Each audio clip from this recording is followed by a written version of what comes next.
everyone. Woo.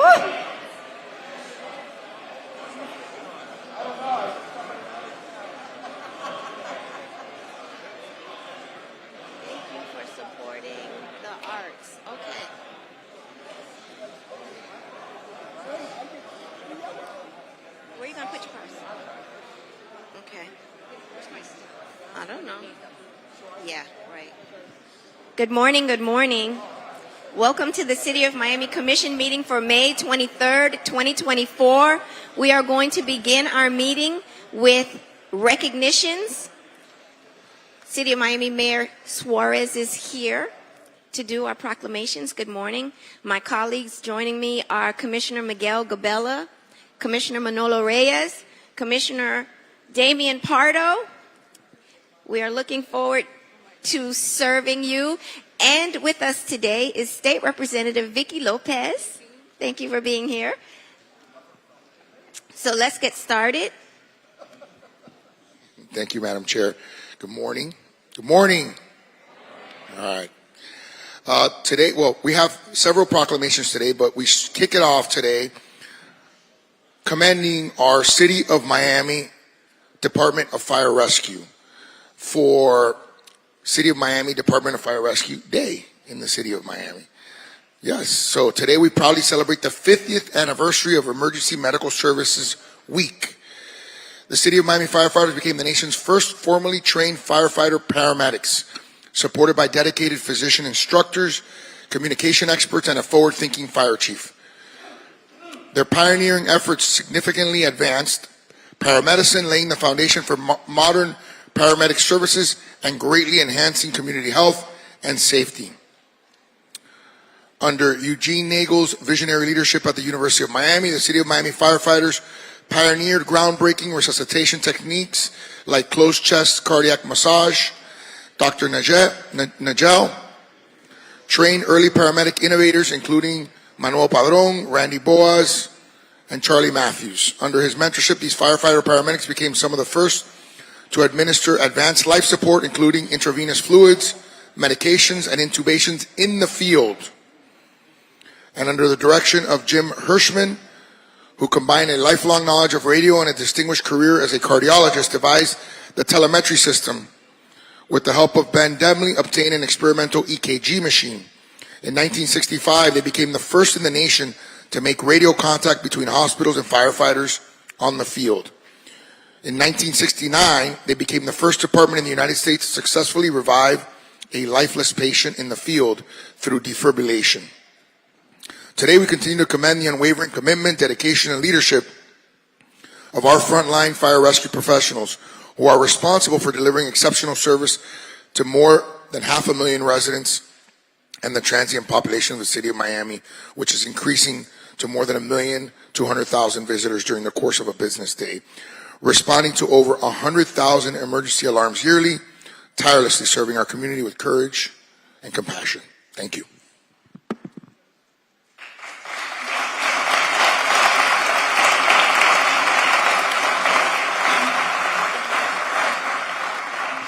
Very briefly, a little bit, EMS Week is celebrated in the whole country.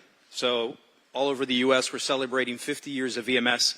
And the phrase for this year is honoring the past and forging the future. That's what the nation is celebrating. I want to tell you a quick story about honoring the past. Back in the early 60s, there was an anesthesiologist at the University of Miami that lived in a high-rise. Back there was about 12 stories on Biscayne Boulevard. And he's on the 12th or 13th story. There's open balconies. And he hears screaming somewhere in the building. And he says, someone's in cardiac arrest. He goes down to the floor, Eugene Nagel, and he meets a fire rescue unit, Rescue 1. And there's a lieutenant there by the name of Ken McCullough, who later becomes a chief. They try to resuscitate this gentleman, and they're unsuccessful. And Gene Nagel looks at the lieutenant. The lieutenant says, yeah, this is what happens. We come every time, and they always die. Well, at that time in Ireland, there was a cardiologist who was beginning a program of sending cardiologists out in lorries, ambulances out in Ireland, with nurses to start training them how to do CPR in the field. And there was a couple of places in the United States, in Los Angeles and Seattle and Ohio and St. Vincent's Hospital in New York, that had the same model. They would use cardiology fellows, doctors that were training to become cardiologists, and nurses. If a cardiac incident occurred, they would send them out. But Gene Nagel had foresight. He said, well, we can train firefighters to do medical care, and not just for cardiology reasons, for anything, and think of it like a mobile ICU. So he told that lieutenant that Saturday, I'll meet you at the fire station on Saturday. He told that lieutenant, I'll meet you on the fire station on Saturday, and met Lieutenant McCullough at Station 1 that exists today, still is a working fire station on Northeast 5th Street and 1st Avenue in downtown, met that first crew, and began the conversation of what modern EMS looks like in the United States. Our department here in the city of Miami were the first firefighters in the world ever to be trained as medical technicians. They coined the term paramedic. That name, paramedic, was created here because Gene Nagel said, well, they have paratroopers and paramedics in the military, and that worked for the fire department because we say we're a paramilitary organization. So wherever you go in the world, anywhere in the world, and you see a firefighter who's a paramedic, know that it started here in the city of Miami. The first person to be defibrillated was here. The first EKG transmission was here. We're honoring the past, and if you look all the men and women that are here, that continues. We still are a model of innovation. We still have dedicated servants, and you'll see a proclamation that's going to follow this one. The competency and the level of care that we provide is unparalleled. So I congratulate all these men and women. We couldn't have done it throughout all these years without the support of many city managers, many mayors, many elected officials who have supported us. We thank them, and we thank you, the community. Thank you for honoring this week.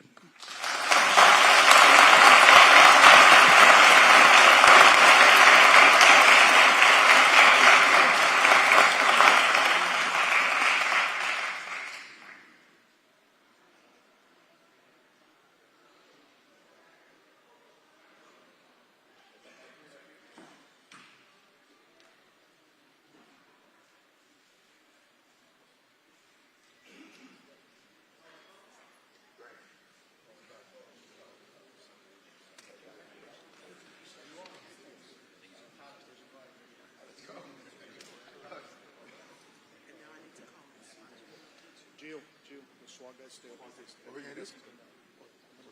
Okay. I think this is for the commission. Go ahead.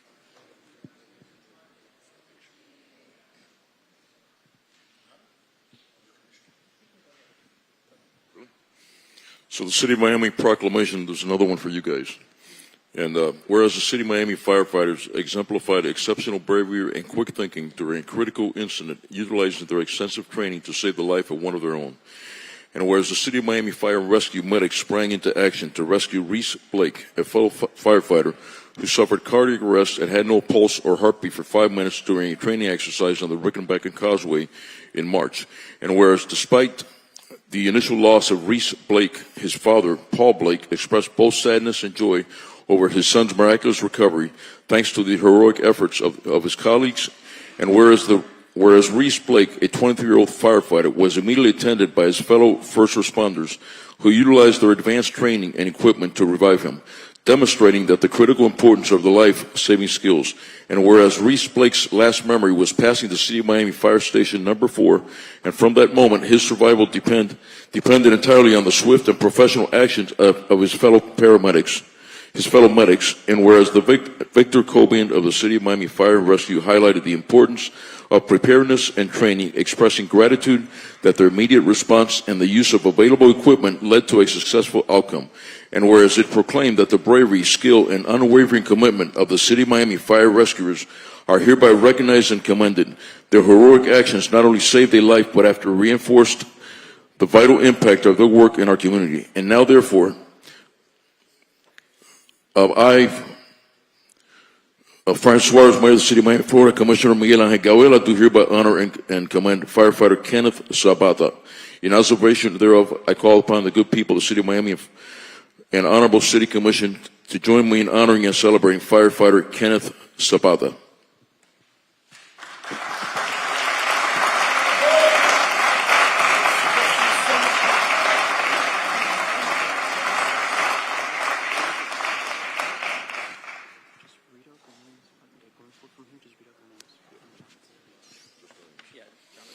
Firefighter Jonathan Aspen.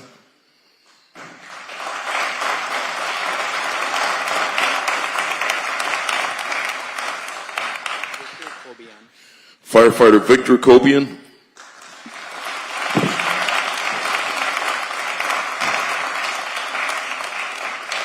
Firefighter Juan Ramirez.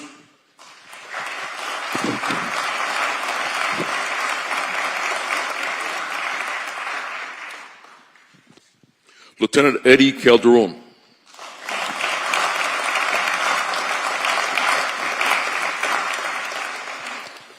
Firefighter Joshua Saavedra.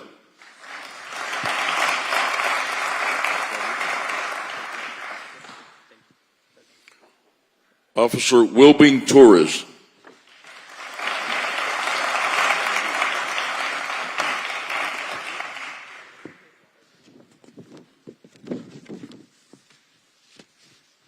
Officer Christian Ceballos.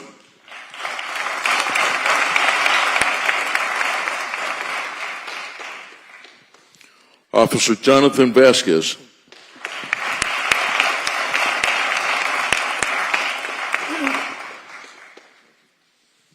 Officer Pedro Moreno.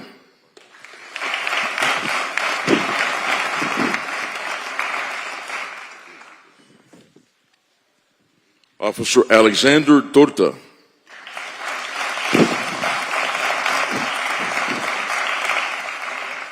Officer Carlos Cano.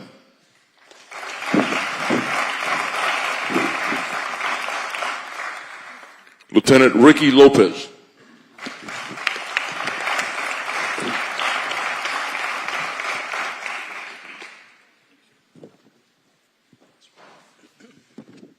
Firefighter Daniel Sanchez Quintero.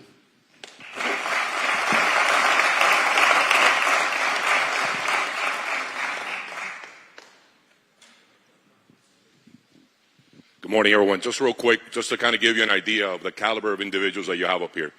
So the men that were there that day that were able to save their co-worker's life were all already firefighters, but they were going through the Miami Police SWAT School. And the program that we have here takes firefighters, turns them into auxiliary police officers, and we turn them into SWAT medics, which, by the way, not to let the firefighters have all the glory, but we were the first in the nation to have a SWAT medic program. So congratulations to all of you. Thank you.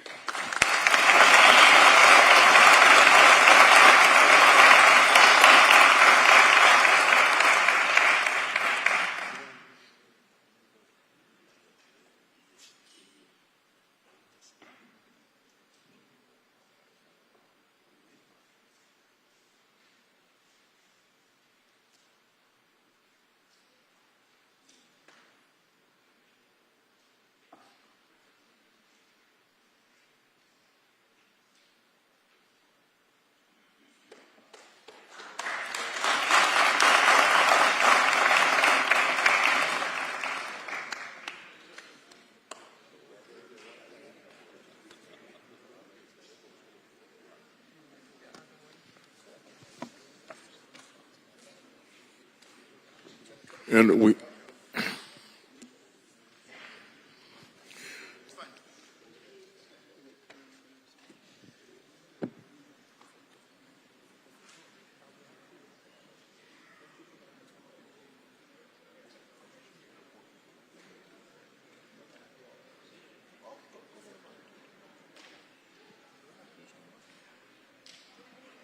Yeah, he does. He has one more and I have like.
So I want to start by, we're going to give this proclamation to this group of young ladies and gentlemen. And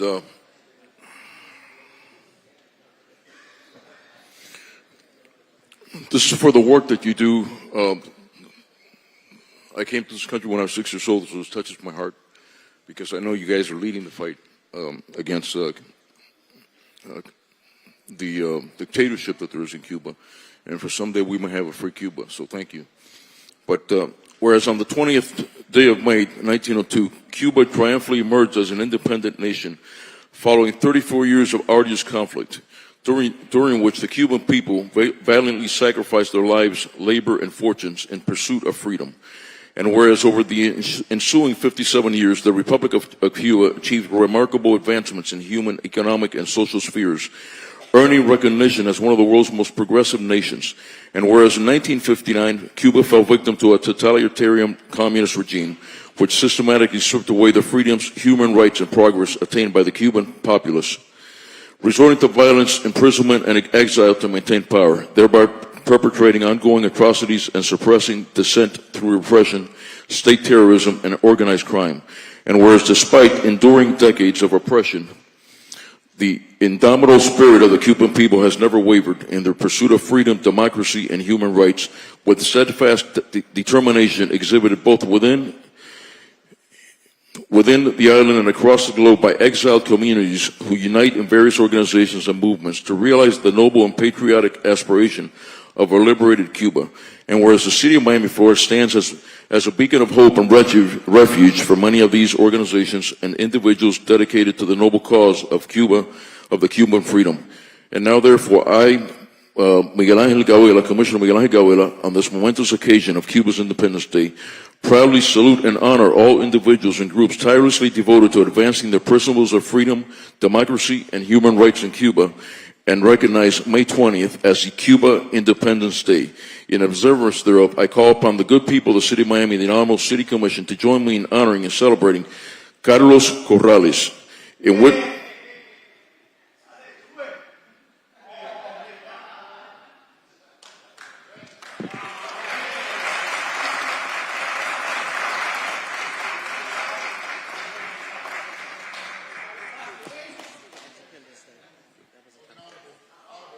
Cuban Independence Day.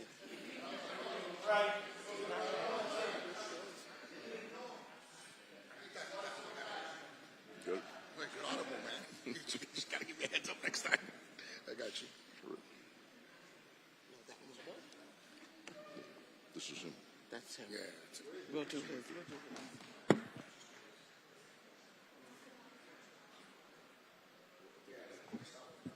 Yeah, I think we did finish this one.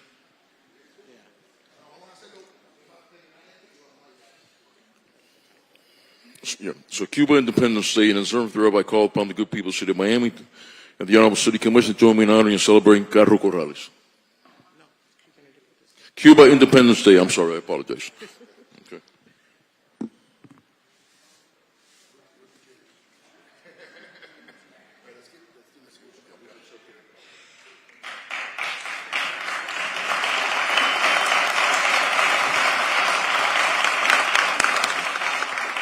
Thank you so much. On behalf of the Cuban American community that's still very involved today in fighting for the freedom and human rights of our brothers and sisters inside of the island, we have several organizations present here.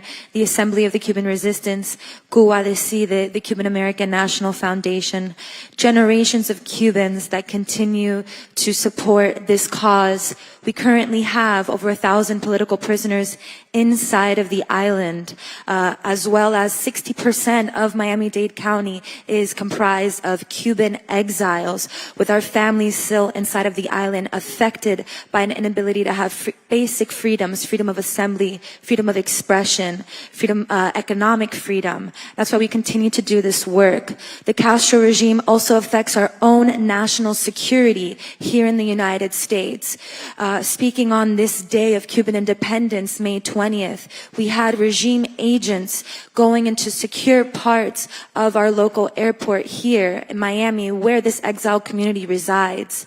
There's still an active threat, and we can never forget that. So this honor, this proclamation is extremely appreciated, and we will continue to do our work for our community inside and outside of the island. Thank you.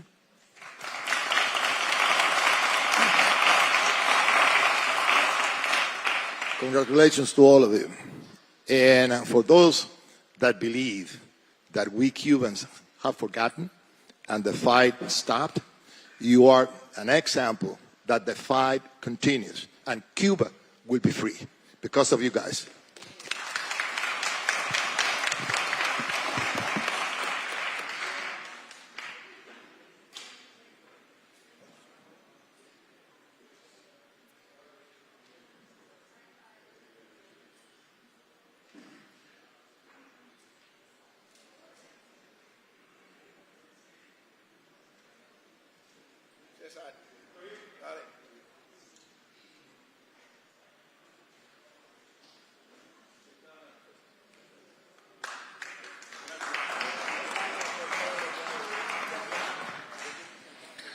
So this one was a surprise. Esta fue una sorpresa. I'm going to try to say this one in English and Spanish. Carlos no vino aquí con la expectativa que iba a recibir ningún reconocimiento. He was not here with the expectation that he was going to receive any recognition. But he's a fixture. I love you. I can't say that word on the microphone. Carlos es un ser humano que ha servido a esta comunidad a través de la noticia por, ¿qué? 30 años ya, 43 años. Y es una... En el 23, numerólogo. Y la realidad es que... Está viejo. Oh, you can say that. I can't say that, but it's okay. Let the record reflect that the Miami Herald photographer said that he's old, not I. But thank you, Al. You're duly noted. Your proclamation's coming soon. And esto fue una sorpresa en conjunto con la oficina de distrito número 1, la oficina del alcalde, de todos los comisionados y por supuesto el Mario Vallejo que está allá atrás grabando todo. Queremos elogiar tus esfuerzos, tu trayectoria excepcional, tu trabajo excepcional. We want to laud your exceptional efforts and work and the work that you've done for our community. On top of that, y lo más importante es que es un buen ser humano. The most important thing is that he's a good human being and a likable person and someone that we always enjoy having around City Hall. Thank you, Carlos. You want to say anything more?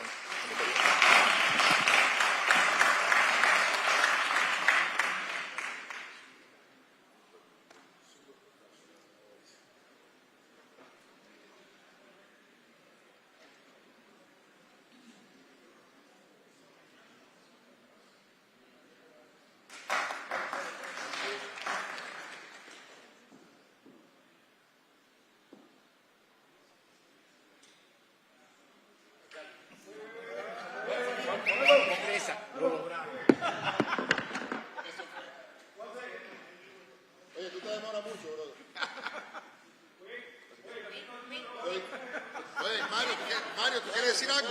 Ven para acá, ven. Let me say something. We're not getting old, we're getting historic. Now they're going to declare us historic. So they can't tear us down. That's right, they cannot destroy us. Thank you all so much. No, you don't think This is a big teacher, okay?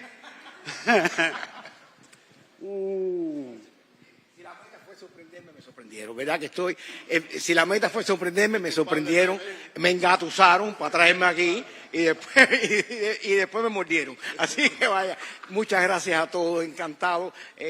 Me siento tan honrado de compartir esta escena aquí con tanta gente tan importante como los policías, los bomberos y todos ustedes. Gracias a todos, muchas gracias. Gracias a ti por tu trabajo.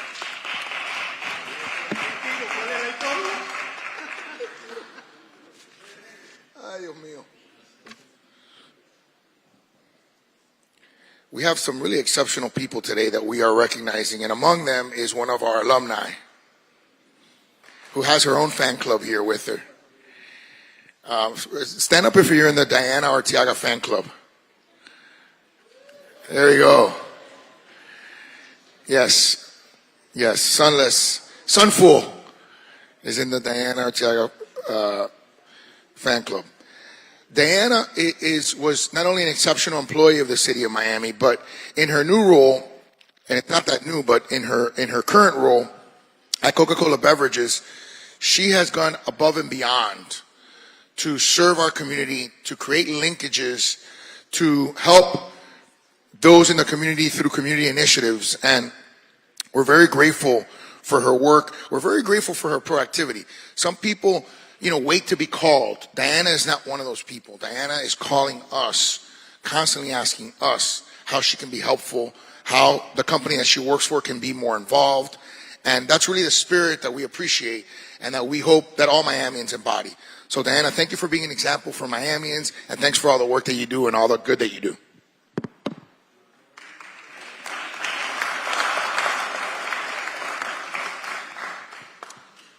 It's good to be home.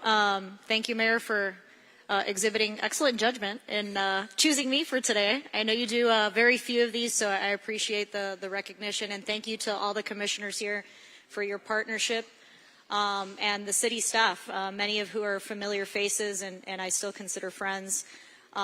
So for me, this is like coming home. The city of Miami, I spent 4 years of my professional career here, and I truly love this city. I love our representatives and the city staff, who are all public servants and exhibit so much time and professionalism in the services that they provide to residents of the city, and also our first responders as well. I really want to thank the mayor for taking the time to recognize me. I'm usually the one behind the camera, behind the scenes, making things happen for the residents of the city, and it's truly a joy and self-fulfilling just to do that. And it's wonderful for me to now come full circle and work for a company, Coca-Cola Beverages Florida, who truly cares about the communities where we live, work, and play. And many of the organizations that I've had the privilege of working with and leaders of those organizations in the audience that I now consider friends provide tremendous services to your children in the city, to the youth of the city, and also to adults with special needs and challenges in transitional housing and other services. So thank you very much for your time. I hope you have a wonderful commission meeting today. And thank you again, Mr. Mayor.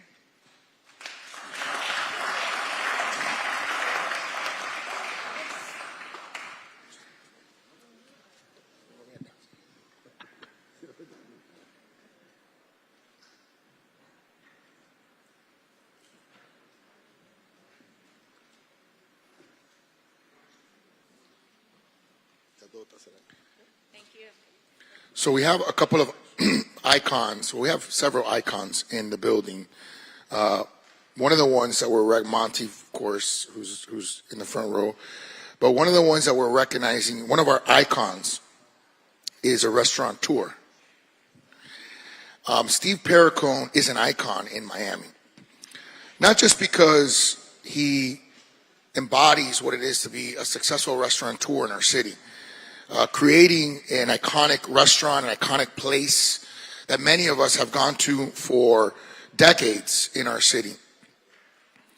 It's not just a culinary experience, it's the way he treated you, it's the way you felt when you were there, and it's his continued commitment to excellence and the fact that we continue to have local, homegrown restaurants that are created in our community and create incredible memories. And so today, I want to recognize the efforts of Steve Perricone's, one of my heroes.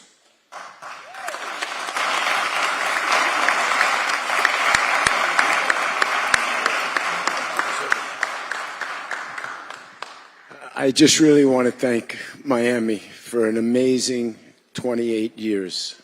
Thank you so very much for your support and allowing me to make a difference. Thank you.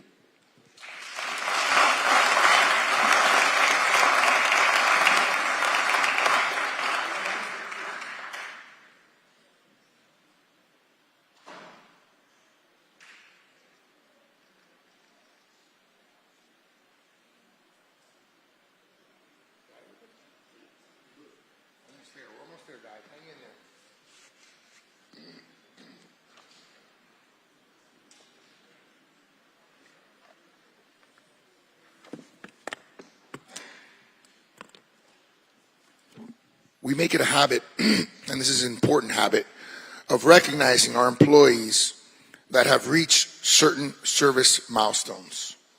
It's important because it's important for us to thank them for their service, to recognize their dedication, and in many cases, when you think about the time period involved, and you think about time being our most precious asset, the one asset that once it passes, you don't get back. You're talking about a lifetime, a choice to dedicate your life to an institution. And for that, there really isn't enough praise that you can give someone. So today we are commemorating 30 years of service. 30 years of service. So I want to call up Norma View, Seymour Placide, Sheza Revuelta, Sheza, Larry Cawley, and Jason Smith.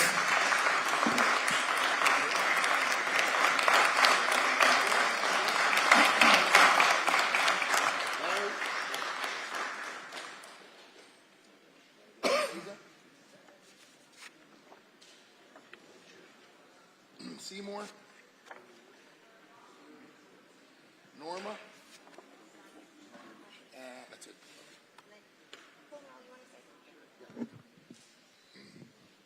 Good morning, everyone. Juvenal Santana, Director of Residence and Public Works.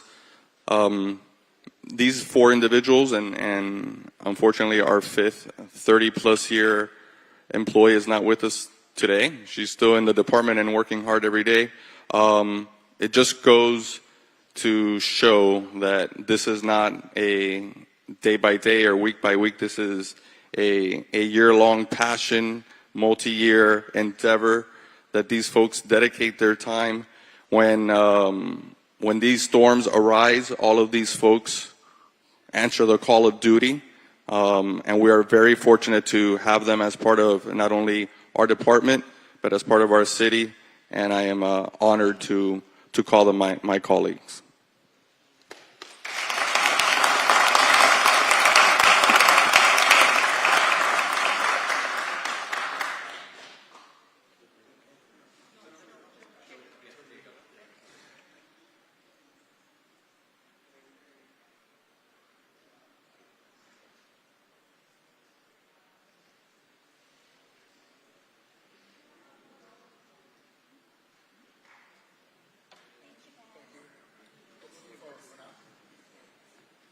Don't go too far, buddy.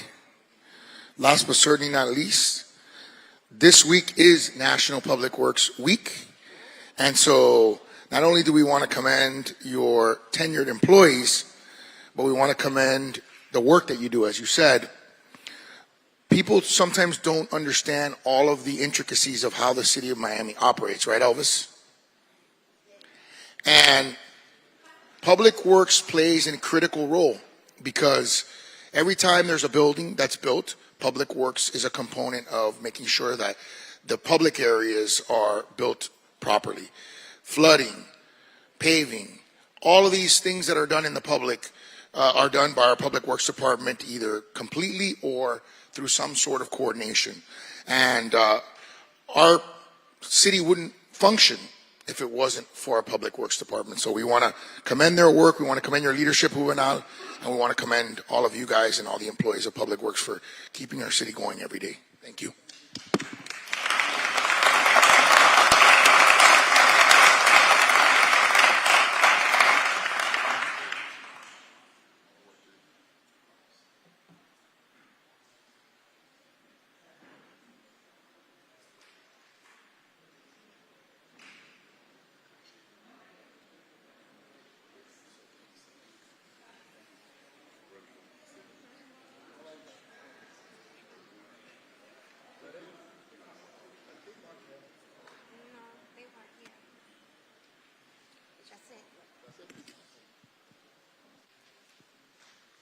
And at this time, we are going to have the meeting blessed with prayer.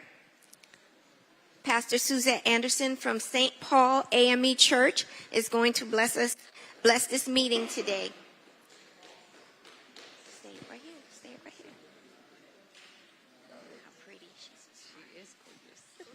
you. Good morning, everyone. Thank you, Commissioner, for inviting me to do the prayer this morning. As we go to the Lord in prayer, please bow your head. To our wise, loving, holy God, thank you for another day of your abundant blessing on each of our lives. Thank you for health, strength, and another day of service to your community. Bless our mayor, the chair, the vice chair, and the entire city commission. Continue to give them wisdom in decision making. Give them patience to hear and listen to the people they serve and to continue to walk in justice for all. We acknowledge this month of May as Mental Health Awareness Month. God, remind us to take care of our mental and emotional health like we do our physical health. Together with your guidance, our city will become better and stronger. Bless the agenda that is put before us today. Let everything be done in decency and in order and unity. In Jesus' name we pray. Amen. Senator Rep. Lopez, would you lead us in the Pledge of Allegiance? I would love to. Thank you. I pledge allegiance to the flag of the United States of America and to the republic for which it stands, one nation, under God, indivisible, with liberty and justice for all. Thank you, ma'am.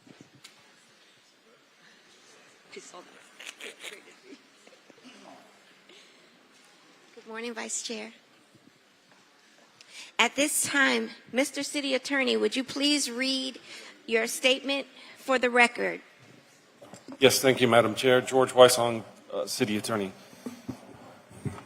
Detailed information about the processes, order of business, rules of procedure, and scheduling or rescheduling of City Commission meetings can be found in Chapter 2, Article 2 of the City Code, a copy of which is available online at www.municode.com. Any person who is a lobbyist pursuant to Chapter 2, Article 6 of the City Code must register with the City Clerk and comply with related city requirements for lobbyists before appearing before the City Commission. A person may not lobby a city official, board member, or staff member until registering. A copy of the code section about lobbyists is available in the City Clerk's office or online at www.municode.com.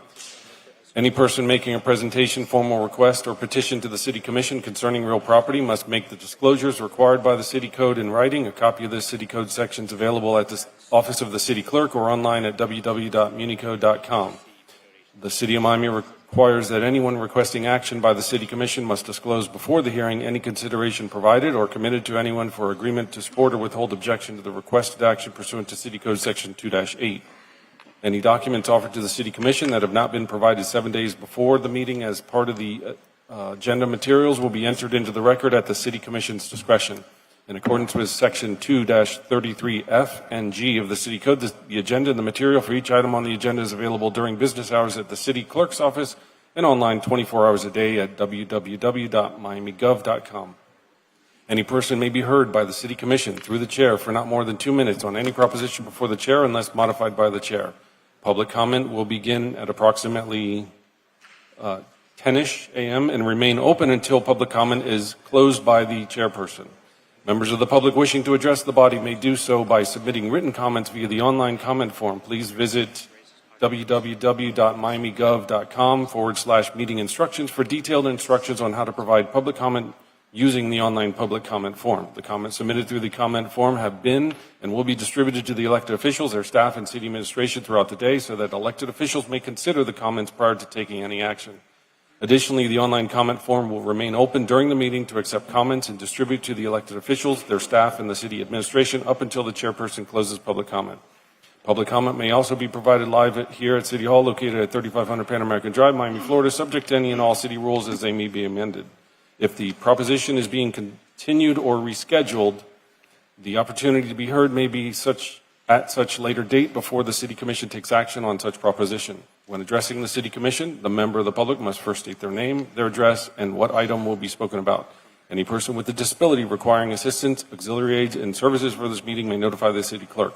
The City has provided different public comment methods to indicate, among other things, the public support, opposition, or neutrality on the items and topics to be discussed at the City Commission meeting in compliance with Section 286.0114, parentheses 4C, Florida statutes. The public has been given the opportunity to provide public comment during the meeting and within reasonable proximity and time before the meeting.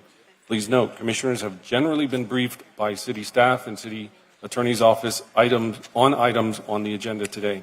Anyone wishing a verbatim record of any item considered at this meeting may request it at the Office of Communications or view it online at www.miamigov.com. Planning and zoning items shall proceed according to Section 7.1.4 of the Miami 21 zoning ordinance. Parties for any PZ items, including any applicant, appellant, appellee, city staff, and any person recognized by the decision-making body as a qualified intervener, as well as the applicant's representatives and any experts testifying on behalf of the applicant, appellant, or appellee may be physically present at City Hall to be sworn in by oath or affirmation by the city clerk. The members of the City Commission shall disclose any ex parte communications to remove the presumption of prejudice pursuant to Florida Statute Section 286.0115 and Section 7.1.4.5 of the Miami 21 zoning ordinance. The order of presentation shall be as set forth in Miami 21 and in the City Code. Staff will briefly present each item to be heard. The applicant will present its application or request to the City Commission. If the applicant agrees with the staff recommendation, the City Commission may proceed to its deliberation and decision. The applicant may also waive the right to an evidentiary hearing on the record. For appeals, the appellant will present its appeal to the City Commission, followed by the appellee. Staff will be allowed to make any recommendation they may have. Please silence all cell phones and other noise-making devices. Access to the meeting. This meeting can be viewed live on Miami TV, the city's Facebook page, the city's Twitter page, and the city's YouTube channel, and Comcast Channel 77. The broadcast will also have closed captioning. Thank you, Madam Chair. Thank you, Mr. City Attorney. Mr. City Clerk, would you please read your statement in for the record? Thank you, Chair. The procedures for individuals who be providing testimony to be sworn in for planning and zoning items and any quasi-judicial items on today's City Commission agenda will be as follows. The members of city staff or any other individuals required to be sworn in who are currently present at City Hall will be sworn in by me, the City Clerk, immediately after I finish explaining these procedures. Those individuals who are appearing remotely may be sworn in now or at any time prior to the individual providing testimony for planning, zoning items and any quasi-judicial items. Commissioners, are you comfortable with all notice provisions set forth in these uniform rules and procedures we have established for this meeting? Yes. Chair, may I administer the oath for planning and zoning items? Please. Thank you, Chair. Good morning, ladies and gentlemen. If you will be speaking on any of today's planning and zoning items, the PZ items, may I please have you stand and raise your right hand.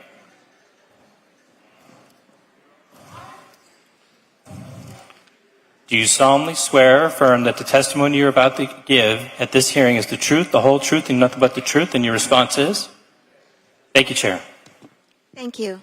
Mr. City Manager, at this time, do you have any items on the agenda that will be withdrawn or deferred?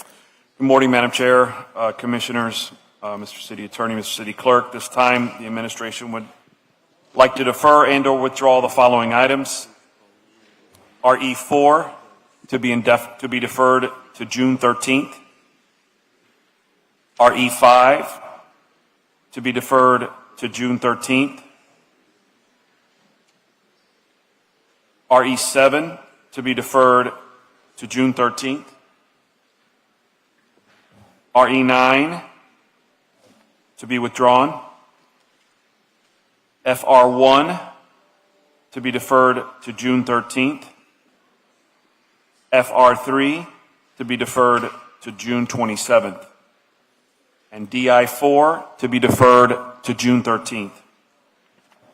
On the planning and zoning agenda, PZ1 to be indefinitely deferred, PZ2 to be indefinitely deferred, PZ3 to be indefinitely deferred, PZ5 to be indefinitely deferred, PZ6 to be indefinitely deferred, PZ14 to be deferred to the June 27th meeting, PZ15 to be deferred to the June 27th meeting, PZ16 to be indefinitely deferred, and PZ17 to be indefinitely deferred. That concludes the items. Could, Madam Chair, through the Chair, could you, Mr. Manager, go through again, not on the PC items, on the regular commission agenda, the ones you defer? Sure.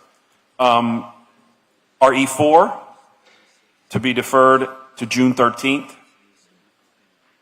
RE5 to be deferred to June 13th. RE7 to be deferred to June 13th. RE9 to be withdrawn. FR1 to be deferred to June 13th. FR3 to be deferred to June 27th, and DI4 to be deferred to June 13th. Thank you. Mr. Vice Chair, do you have any items that you would like to have withdrawn or deferred? Chair, not at this point in time, but I might bring one or two up later. Okay. Commissioner Gabella? No, I'm good. Commissioner Pardo? No, I'm good. Commissioner Reyes? Okay. I understand. Chair, my apologies. Just so we have this during the order of the day, Commissioner Reyes has a pocket item pertaining to, and I can just read the title if that's okay. Okay. If that's okay, Mr. City Attorney, I'll just read the title of the resolution. Yes, I can. A resolution of the Miami City Commission expressing its vehement condemnation of the visit by Cuban officials to the Miami International Airport on May 20th, 2024, directing the city clerk to transmit a copy of this resolution to the officials stated herein, providing for an effective date. And the mayor would like to co-sponsor this resolution. Second. Do we have any other pocket items? No, that's the only one.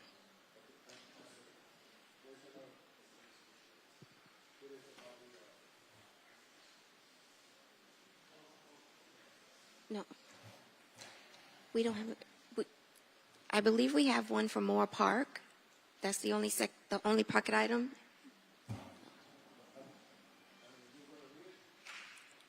I believe the chair has indicated she has only authorized this one pocket item. It's my understanding. The one for the Cuban one, because Yes, that for the one Miami is National not Airport. time sensitive and it has a fiscal impact, so we can put that on the regular agenda. No, you'll just get it on the next agenda. Correct. Okay. I mean, if there is some additions, subtractions, or modifications that have to be made, and I'll throw this out so we can give some order. Okay. Okay, and this is going to be for the next. Okay. There's Okay, a District fantastic. 5 pocket item. I'm sorry, I do not have that resolution. Chair, if I just may ask, for the purpose of moving forward, can we leave all pocket items towards the later part of the meeting? Sure, the Moore Park pocket item isn't. This way we can move the meeting forward more. Yes.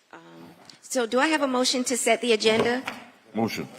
Do I have a second? Second. All in favor? Aye. Aye. Agenda is set. And Chair, my apologies, I have a brief statement I need to read into the record. Pursuant to Section 62-22 of the City Code, an indefinitely deferred action initiated by the city will cost the city mail noticing, advertising, and posting of properties as applicable. Thank you, Chair. Thank you. And at this time, we are going to open the floor for public comments. First, wait a second. We have a personal appearance by State Representative Vicky Lopez. I'm going to allow her to go make her presentation first. Good morning. Good morning, Madam Chair, members of the Commission. Thank you so much for the privilege to address you on one of your items today. As you all know, my name is Vicky Lopez, and I represent District 113 in the state legislature. I'm here today because of the growing concern about digital signs in the urban core of my district. The weeks leading up to today has seen an uptick of concerns by residences and businesses alike regarding the PAM sign. I represent parts of the districts of Commissioner Reyes and Pardo and the complete district of Commissioner Carollo. I have enjoyed a good working relationship with each commissioner and have partnered with each of them when there were concerns with our mutual constituencies. In this case, I have worked closely with Commissioner Pardo, given that this issue is confined to his district, and thus I defer to him as it relates to the city's role in this situation and hope that all of you will as well. I'm not here to argue the merits of either side of this. I do, however, want to set the record straight as to the state's position based on Chapter 479. It should be noted that this statute was created long before digital signs were ever invented. And it's an important distinction given that digital signs allow for multiple messages to be displayed periodically on a sign. Let me reiterate what FDOT Office of Right-of-Way has already shared in a letter to Orange Barrel Media dated October 11th, 2022. I'm sure that this has probably been relayed to you as well. In its response regarding the proposed plan to construct signs at the Perez Art Museum of Miami, FDOT determined that the sign would not be subject to the FDOT permitting requirements. It considers the sign on premises, and as such, non-rental income from the displays may not be received from the entity that owns PAM, which in this case is the City of Miami. Therefore, any revenue derived from the sign may be shared with PAM, but not with the city. In addition, the permitting exemption will apply as long as any commercial advertisement to be displayed is for the business conducted or products, services, brands, activities, foods and beverages available to purchase at a retail shop, gift shop, restaurant, self-service to commerce kiosk, both or other method of sales or sales inquiry. Let me give you examples because there has been great confusion about this. If Coke is sold in the restaurant, they may advertise Coca-Cola on the sign. If it sells Chanel products in the gift shop, it may advertise Chanel. And I just learned yesterday from FDOT, I tried to use the example of Mercedes-Benz, and I said, could they just advertise Mercedes-Benz? And I was told that in the Casaya Center, there is a kiosk that allows you to purchase a Mercedes-Benz. So if in fact that is the case on this property, it can as well advertise Mercedes-Benz. This is the extent of the state's jurisdiction over the sign in question. With what FDOT can and will do is investigate all complaints regarding the sign's compliance with the permitting exemptions, and if found to have merit, will enforce the statutory provisions. Therefore, I suggest everyone govern themselves accordingly. Since the sign is exempt from permitting requirements as set forth in Chapter 479, the city has jurisdiction over the sign and, in fact, has an ordinance that provides for the use and support of public space through digital advertising content. That said, I want to be very clear. I would be remiss if I didn't sound a general alarm about the city's sign ordinance. Many different signs, whether they be murals or digital signs, are being permitted in the urban core, many of which are much larger than the PAM sign, which is 1,800 square feet and 1,000 feet from the nearest residential building. There are illuminated advertising murals that are 10,000 square feet, while the Casaya Center sign is 3,400 square feet. Many are even closer to the residential buildings than the PAM sign. I'm going to urge you all to revisit your ordinance to ensure that the same modifications offered in the proposed amendment apply to all signs moving forward. It only makes sense to regulate hours of operations, modulation and ambient lighting, and expressively prohibit adult content. In addition to many other regulations that will strike the delicate balance between signage and the peaceful living conditions of residents who live in the urban core. Sadly, the repeal of any ordinance would grandfather this PAM sign and allow them to operate a legally non-conforming sign without any operation concessions. The last thing we need in Miami is for Miami to become Times Square. Thank you.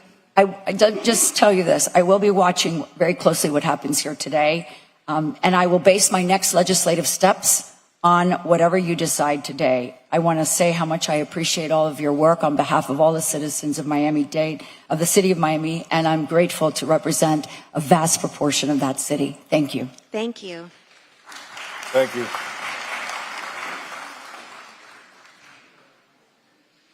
Good morning.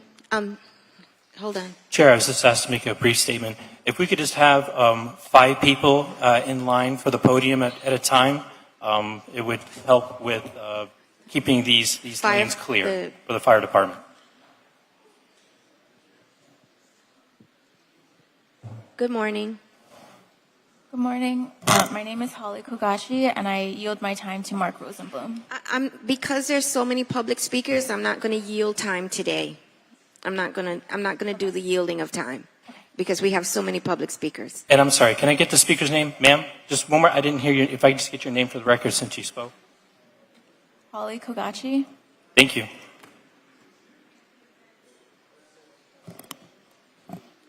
Good morning and happy Thursday. My name is Mark Rosenblum, Chief Operating Officer, Perez Art Museum, Miami, 1103 Biscayne Boulevard, Miami, Florida, 33132. I'm here to speak on SR2 and Chairwoman King's amendment. I stand before you today in neon yellow to deliver and highlight a very important message. Thank you for supporting the arts. The brightly dressed folks and others behind me, wave your hands, are here to echo this statement. We are all so proud of the city's hard work over the past 40 years to develop Miami from a cultural wasteland to a vibrant art scene, recognized worldwide for its endless talent and quality offerings. From art to science, from ballet to opera, from music to history, from animals to gardens, the list goes on, and the progress and commitment are center stage on our world-class stages. Again, thank you for supporting the arts. Thank you for listening to our needs, many needs, over the many months we have joined you. Thank you for being caring and thoughtful city commissioners. It obviously takes time and energy to lead such a great city. Thank you for being willing and committed. Your public service is a blessing to this dynamic, diverse, and growing community. So challenging to bring people together, almost impossible to make everyone happy. The majority of you have done a stellar job creating a compromise, finding a fair solution. You have repeatedly heard the concerns. You have taken action to build a bridge that brings this conversation to a conclusion. Your solution limits future signage. Your solution controls content. Your solution minimizes light levels. Your solution defines operating hours. How fantastic that this commission has found a way to bring us all together. This does not need to be a close vote that's band together and show full support. 5 votes yes. This is a moment we all celebrate a path forward, a time to channel our energies in new and positive directions, a time not to just to support the arts, but amplify the arts. Thank you. Good morning, Elvis. Good morning, Chair. Elvis Cruz, 631 Northeast 57th Street. Regarding SR2, the LED billboards, the amendment is supposed to be a compromise, but it's actually capitulation. The behind-the-scenes political engineering does not pass a smell test. You are being pressured by big money lobbyists to give special deals to well-connected people. None of you like it when a commissioner crosses your district boundary to serve their special interest, but that's what you're doing here. This is just another money-motivated manipulation at Miami City Hall. If you support billboards, it will reflect badly on you, and it will likely be used against you. Please serve the voters, not the lobbyists. Do the right thing and pass Commissioner Pardo's original version. On a different topic, it is reprehensible that the city is closing the Biscayne Bay picnic islands for Memorial Day weekend. You just announced the Leave No Trace policy last Saturday, but instead of initiating a boater education program, you've closed the islands ahead of a popular boating weekend. By having garbage cans on those islands for decades, you told the boating public they could leave garbage and it would be picked up. You should start with positive energy, with outreach, education, and recruitment programs. Instead, you immediately went to negative energy by closing the islands with no public meetings, no public hearings. You want to punish everyone for the sins of a few. Be advised, you are jeopardizing future fined money by prohibiting public boating access to waterfront public land. Find has money available for Spoil Island maintenance and management. Don't take the easy way out. Please open the islands. And in closing, I'd like everyone here who's in favor of stopping the LED billboards to please stand and be recognized. Thank you. Commissioner Pardo, you may want to take account of those that are here today opposed to the billboards. Thank you. Thank you, Elvis. Good morning. For the record, it's between 25 to 30 people. Good.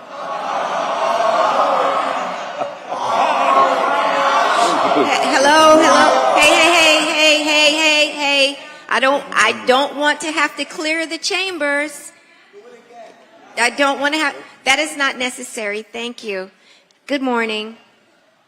Hi, good morning, everybody. Thank you very much for having me here today. My name is Jay Malika, and I'm the Senior Director of Digital Engagement at the Perez Art Museum, Miami. I'm here today to speak in support of Chairwoman King's compromise amendment to Section 2-779 of the Code. I'm here today not only as a PAM employee, but as a proud constituent of District 2. I've been working in museums for over a decade now, and I'm familiar with the unpredictable nature of arts funding. The digital sign will provide PAM with a source of income to buffer the institution in difficult times and bolster its efforts in arts education and community outreach. We all remember the difficult time nonprofits had during the pandemic. PAM was unable to sell tickets, and like many nonprofits, had to make the difficult choice to furlough employees. The sign will help prevent such measures in the future. I am incredibly excited about our city's renewed efforts to root out corruption in City Hall, but I appeal to you all today to appreciate the nuance in this matter and see that with this sign, we have the chance to fortify one of our city's most vital providers of arts education and community programming. Please support Chairwoman King's amendment to Section 2-779 of the City Code. Thank you. Thank you. Good morning. Good morning, everyone. Jan Schwedman, 900 Biscayne Boulevard. I'm here today, and I would like to talk about agenda item PZ7. I would like to ask you to uphold the decision taken by the Planning, Zoning and Appeals Board on November 15th, revoking the warrant for the outdoor gym in Maurice Ferrer Park, which was done by a vote of 5-2, by the way. Please mind that this is not about people liking the gym or even using the gym. I could pour concrete over the entire park there and build a skate park, and I would find enough people that would say, oh, I love this skate park, it's great. It's not about it. It's about following the right procedures. And here are my 3 reasons. Number 1, the city and park management completely disregarded the master plan. There have been dog parks built, planted trees wherever the park management felt like it. Now the gym, and who knows what comes next. All of this is not in the master plan, a plan that I trusted in when I bought my apartment. So this master plan cost a lot of money to the city of Miami, and now it's just going to waste. Why even spending money on plans if they're completely disregarded? We might as well just stop planning altogether. Number 2, no public outreach. The park and city failed to alert, involve, and consult the community. The park is there for everyone, absolutely, but let's don't disregard the reality. And the reality is that 80 to 90% of the people using the park on an everyday basis are the residents of the neighboring buildings.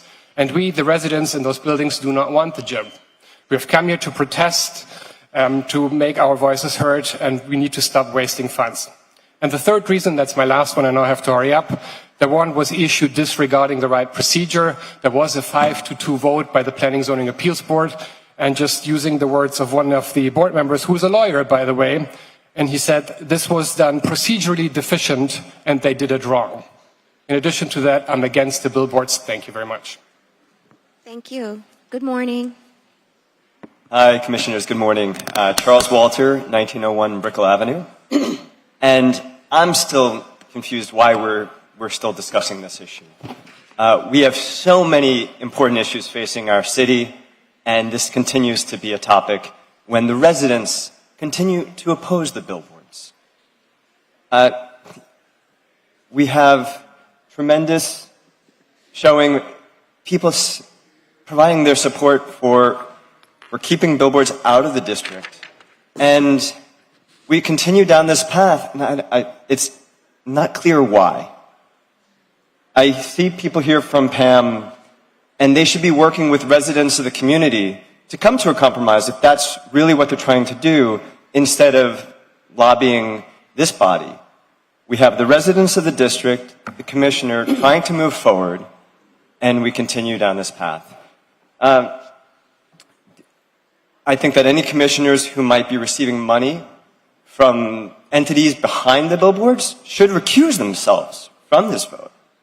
And we should really look to just focus on what the residents of the district are asking for. And if PAM wants to try to find a compromise, they should be speaking with the residents of the district instead of coming here. So I hope we can put an end to this and move on to more important issues for the city. Thank you. Thank you. Good morning. Good morning, all. My name is Claudia Roussel. I live at a building called 10 Museum Park at 1040 Biscayne Boulevard. I'm here in my role as a board member for 10 Museum Park and as a representative for the DNA for my building. The residents asked item SR2 to revert to the original D2 amendment and reject the most recent D5 amendment or revoke the permit. I also would like to make a quick comment on PZ7, the famous gym. Furthermore, my community asked for the removal of the outdoor gym at the Maurice Ferry Park. My building is right across. I go there all the time. I have a dog. It is an absolute eyesore and was built without any input of the downtown community. Wouldn't be there if we would have been asked. Thank you very much. Thank you. Good morning. Hi, I'm Nancy Lee. I live in Coconut Grove. Commissioner Carollo, I remember you when you were mayor and when you were a commissioner before, and you were nice, and I'm surprised today.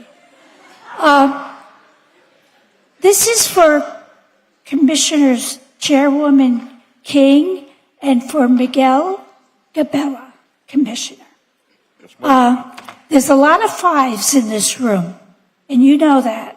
And it's not your fives, it's someone else's fives.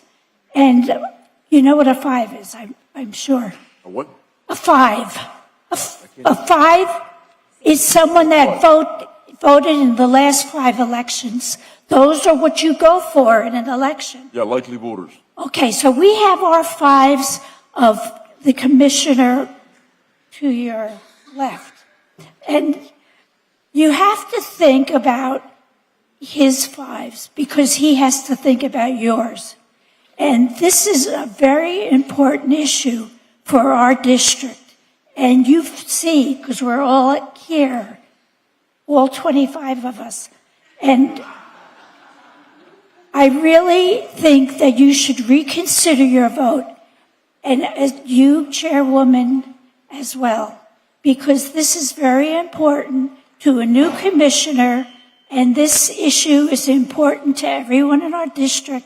I don't live near these stupid things, but I don't want them in my neighborhood because I want to sleep at night, and I'd like to be sleeping now too. But anyway, I just think that you can do the right thing here for your fellow commissioner who is trying so hard to make us happy because he's not getting another term if he doesn't make us happy. Thank you. Okay? Thank you. Understood. Good morning. Good morning, Chairwoman. Kristen Browdy, 888 Biscayne Boulevard, in the heart of District 2, here to urge you to support Damian Pardo's original resolution. And I'm the building representative to the Downtown Neighborhood Association, and I'm speaking also on behalf of the Downtown Neighborhood Association. Commissioner and Madam Chair, what's going to come out from right now is going to sound personal, but Commissioner Carollo, I assure you it is not. I want to let you know just how upset the people of downtown are about these signs, both at the south end and the new one by the PAM. We want to support the arts, but we don't want to destroy our neighborhood. And the people are so upset that there is now a petition with over 1,000 signatures being circulated by the Downtown Neighborhood Association, asking for your removal from the Park Trust, because we want local control. The gym, the signs, the various things, the cutting down of trees, the damage to the park, the damage to our neighborhood in the recent past has got us to the point that we can no longer tolerate having someone from outside the district controlling what's going on inside our district, someone who is not accountable to the voters of our district doing this. So we're not just urging you to stick to Damian Pardo's original resolution. We are asking you to fundamentally change the way this park is being run, to put our commissioner, the one who is accountable to our district, in charge. We urge you to do this without delay. It's not personal, Commissioner. but it is recognition that the mistakes that have been made are having a negative effect on everyone in our district and on the visitors to our city. Right now, you walk into the park and you're greeted by signs at either end. It's not right. It's not the image we want of Miami. Thank you. Thank you. Chair, my apologies. Good morning. May I have the Good speaker's morning. name? Chair, I'm sorry, I wasn't able to capture the speaker's name. Your I name, apologize. Ma'am, your Your name again? Kristen Browdy, B-R-O-W-D-E. Thank you. Good morning. Good morning, Madam Chair, members of the Commission. My name is Jay Slowski. I reside at 2127 Brickell Avenue. I am here in support of SR2 with the modifications from the last meeting. I am here individually and as Vice President and on behalf of Brickell Homeowners Association. On behalf of Brickell Homeowners Association, we want to thank you for supporting the amendment to Commissioner Pardo's repeal of 2-779, preserving the rights of Pam and Arsh to have the media installations to support their missions. We are eager for projects that enhance downtown, and this compromise amendment is the perfect solution, allowing cultural institutions to find new creative ways of funding while putting in place now reasonable time and manner restrictions. That is what the amendment as modified does, and we urge your support. This is not strictly a District 2 issue. We have in the district, we have the arena, you have Pam, you have Arsh, you have Bayfront Park, you have Frost Science, you have all the entertainment on 11th Street. There's a citywide impact to that. It doesn't relate solely to District 2. We urge you to maintain your steadfast support for the three commissioners who moved this forward and ask the other two commissioners to consider evaluating their positions and looking at where people are coming from on the other side because they don't want it in their backyard, but this is the backyard they moved into with all of this present at that time. This is an evolution of that area. We urge your support and we thank you. Thank you. Good morning. Good morning, Commissioners. My name is John. Chair, my apologies. Would you mind just pulling the microphone up closer to where you're speaking? Okay. My name is John Elliott. I'm a resident here in the state of Florida. I'm a U.S. United States veteran. I'm a retired businessman. Here in the state of Florida. My complaint is the streets, the condition of the streets where the construction is supposed to be done. I noticed from 79th Street all the way to 95th. They have tore up the streets. The streets look bad. Cars getting tore up. People been complaining. My vehicle was tore up back in November of last year. I have tried to go through all the remedies that I possibly can, speaking to the director in the commissioner office. They have sent pictures and everything of my vehicle. They have did everything that I possibly can. I come here today because I felt that this is the only way I can get this resolved is by coming to see y'all today because I have voted most of y'all in office. But my problem is that I'm not getting no help to get this resolved. This has been going on since November of last year. My vehicle has been towed up since then. I have bought all type of documents, papers, and everything. No one is doing nothing about it, so I'm here today to try to see if I can get some help from y'all. I'm going to have the city manager have someone come and speak to you. Is the commissioner in my area. I've been trying to get to him for the longest, but I've been speaking to people up under him, and they have not been doing nothing to resolve So this. the manager is going to have someone speak to you. Okay, thank you. Thank very you. much. Good morning. Good morning, Commissioners. My name is Danielle Rivera, and I live at 629 Southwest 10th Avenue, Miami, Florida, 33130. I am against any LED billboard advertising because due to my medical conditions, I am extremely light sensitive, and these types of ads can cause everything from severe headaches to seizures and would make it very dangerous for me to go out at night. More to the point of my public comments, I'm also a campaign finance reform advocate and track political contributions in Miami-Dade County.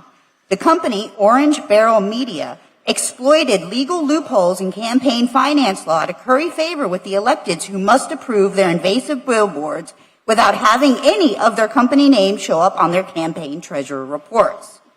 Former lobbyists for Orange Barrel Media include Mark Sarnoff and Miguel Diaz de la Portilla, brother to indicted former Commissioner Alex Diaz de la Portilla.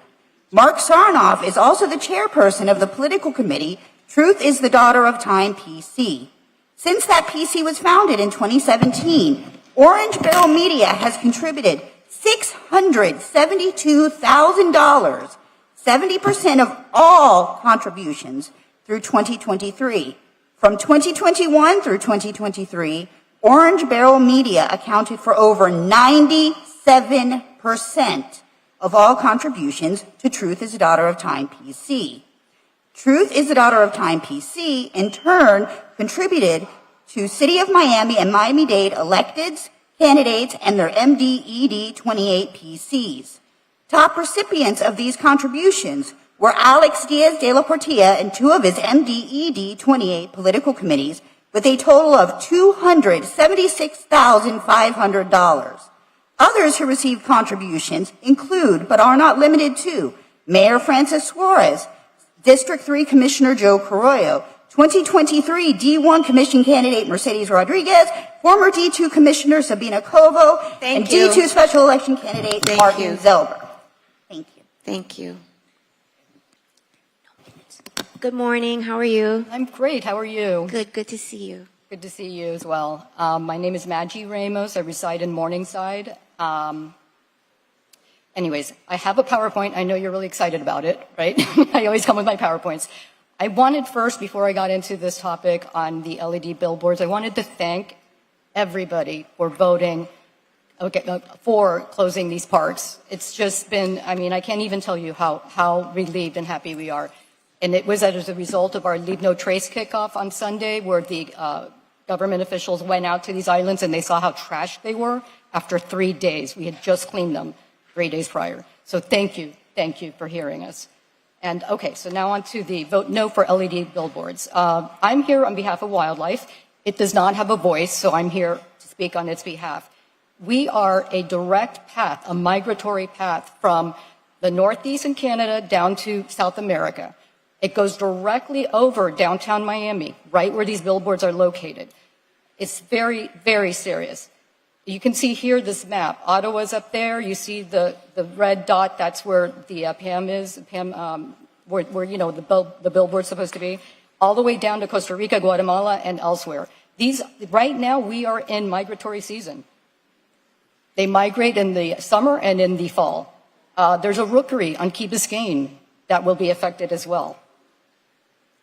Okay, there's recent studies on light pollution and how it affects birds adversely, and it's very serious. The effects of light pollution on migrating birds. Basically, they can't see the difference. They don't understand. They fly at night, and they do that because it's so hot during the day that they try to conserve their energy to fly at night. Also, they kind of want to avoid getting eaten by hawks and predatory birds. It is also turtle nesting season. Okay, I mean, the glows are very, very disorienting for turtles. Thank you. Okay, thank you. Thank you for listening. Good morning. Hi, June Savage. I live in Coconut Grove. I was born at Mercy Hospital, so I'm one of your old-time Floridians.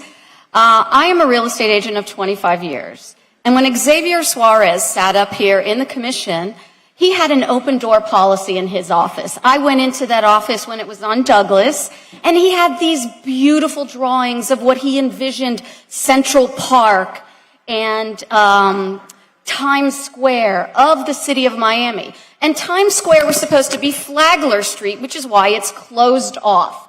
That's where the billboards were originally planned to go. Central Park is where Museum Park is. Now we're here talking about billionaire George, poor billionaire George Perez. But we have our typical paid supporters with the t-shirts who will get CVS or Visa cards when they leave. Okay, if someone there can show me how this man can erect such an item as tall as this ceiling without a permit and everybody showing a blind eye, I'm shocked. because he shouldn't be allowed to do that. He should be fined every single day that thing is there. Okay, he's no different than any one of us. As a matter of fact, he should be donating more money to everyone of the city, our police, our homeless, the Lotus House, and down the board because he's a billionaire. Thank you, and just remember, there is no property value that is increased by this at all, and no quality of life. Thank you. Good morning. Good morning. Albert Gomez, District 2 resident. I want to make a point that the LED billboards, I have a weird connection in that I supply the industry. I supply aluminum, I supply wire harnesses, I do a lot of different things for the industry. I also know that when something's created or built, it's built for a reason. It's built for a use case. It's built for a place. This is not the place for LED billboards. We're also starting to lean in on understanding the value propositions of things in the city, like our nature and what we have, like Biscayne Bay. I think you guys did a big move by closing the islands. I disagree with my friend Delvis. I'd take him on a cleanup anytime he wants so he can understand the scale and scope of the problem. Like our city manager said, it's a 5-minute decision if you just go there and do it yourself. But the reality is the value of nature. We have migratory birds. We have rookeries being formed right on the bay. We don't need LED billboards upsetting, rearing young and birds that are endangered. We want to put value where it's due. And moreover, the Arch, the PAM, they need money. Consider it a clarion call from this commission to find more creative ways to find money for them, but not put billboards and sacrifice the well-being of not only our wildlife, but our civilians. I think you guys are making a good move right now. I want to close by saying, so please support Damian Pardo and his push to stop this action. It's the right move from this commission.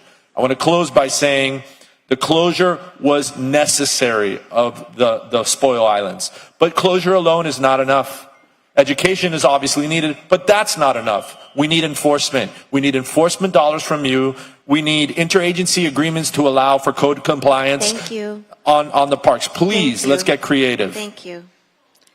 Good morning. Good morning. My name is Catarina Jimenez, and I'm here today to oppose the oversized neon billboards.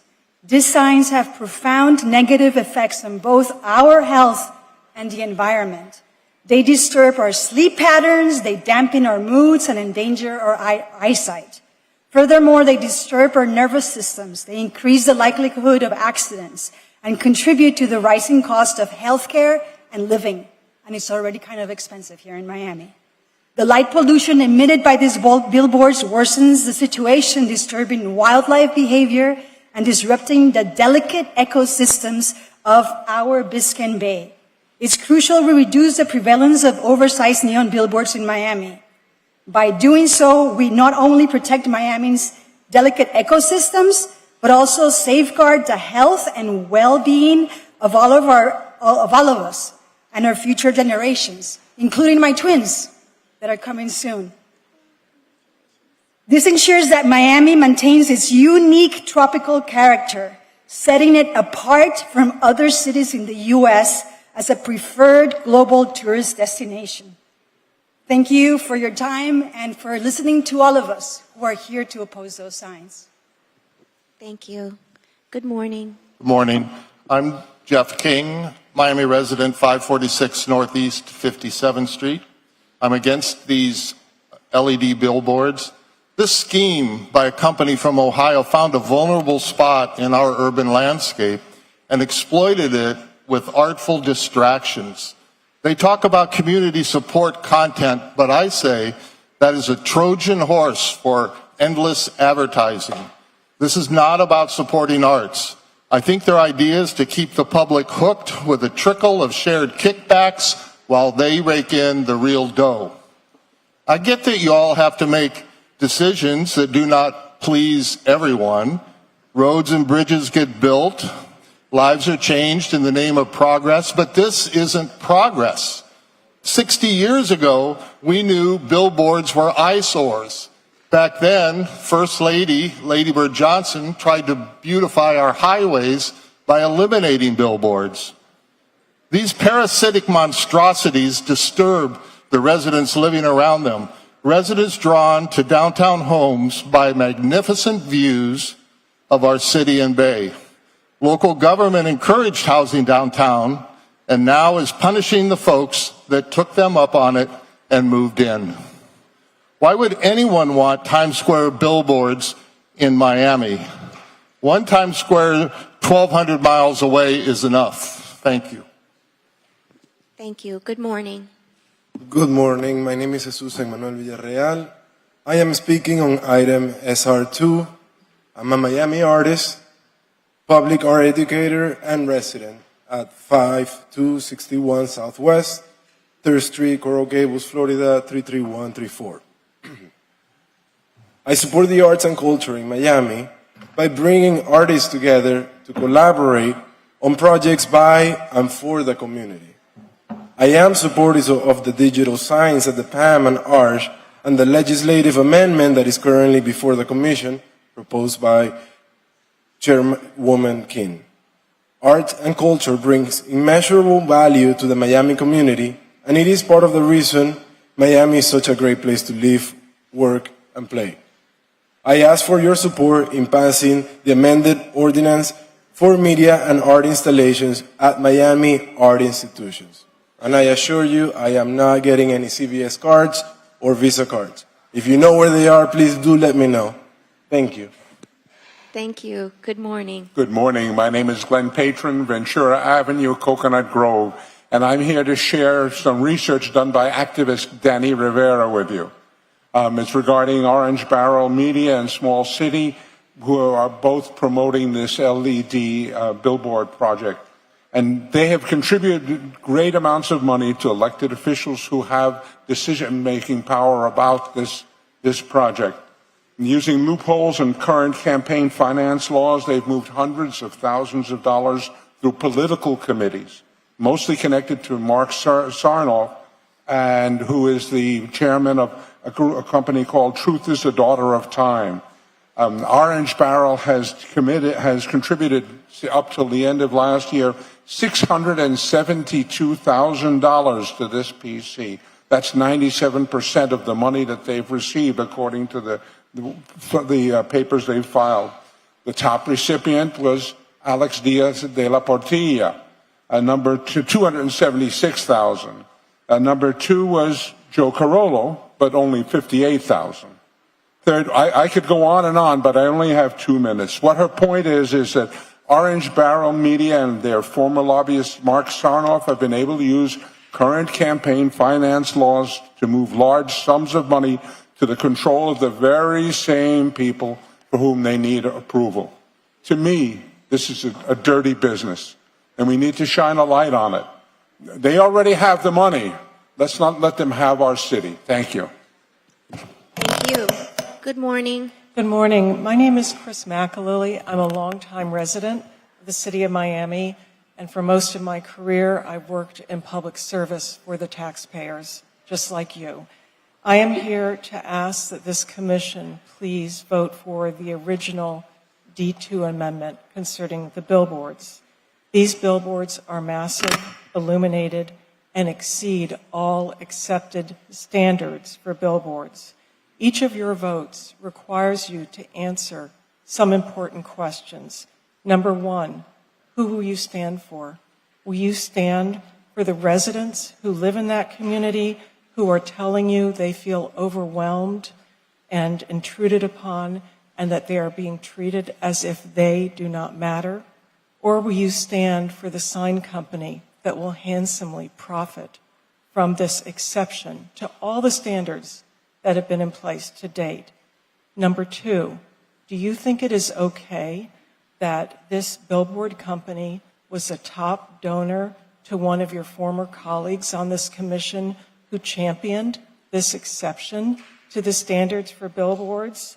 If you vote yes for the billboards to proceed as planned, you're endorsing a pay-to-play system which we all know will benefit you in your reelection campaigns. We know this. If you vote no, you are standing for the integrity of the process and how this commission makes decisions. 3, Orange Barrel Media and the PAM have promised that these signs will be creative and artistic. We know what that means. They demand our attention. They will cause automobile accidents. People will be injured.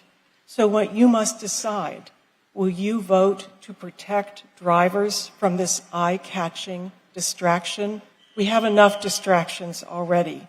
Last, let me acknowledge that the only positive here is supporting of the arts, but it's at the cost of the Frost Science Museum. That is not right. Thank you. Thank you. Good morning. Good morning. My name is Adolfo Delafit. I live at 1060 Brickell Avenue. I also work downtown. I'm here in support of Chairwoman King's compromise amendment SR2 and preserving the digital signs as is on the property.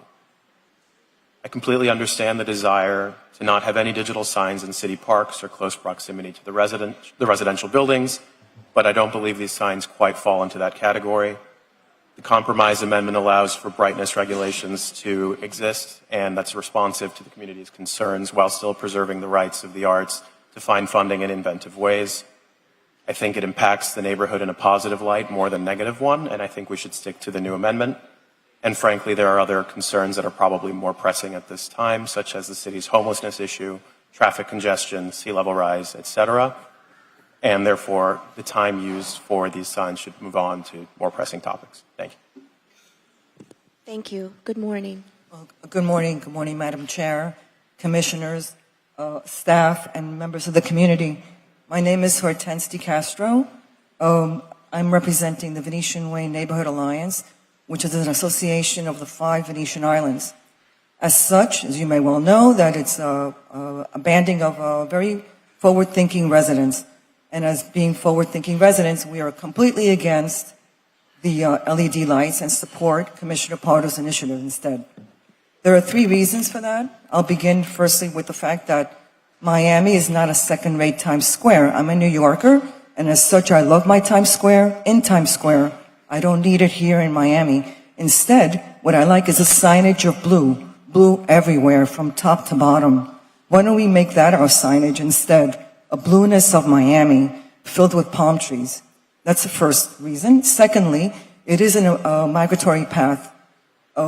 Please note that the national trend is to have buildings turn their lights off. This is by the Audubon Society, the Lights Off program, so that birds can actually migrate in peace. So I propose that we give nature a break instead of breaking it, as we've been doing so well with our bay.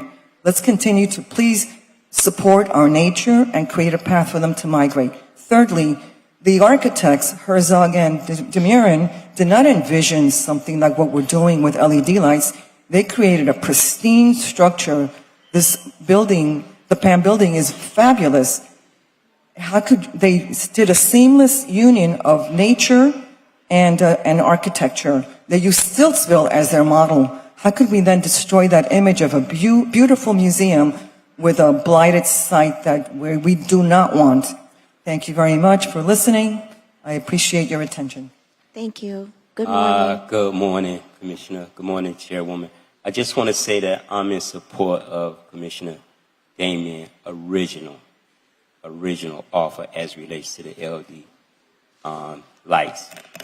So it's nothing much I can say to add to what anybody else has said, but I just want to say this to you, Commissioner. Like, you like a breath of fresh air, man. We've been waiting for somebody like you for a very long time, man. And I just hope our community continue to support you and rally around you, man.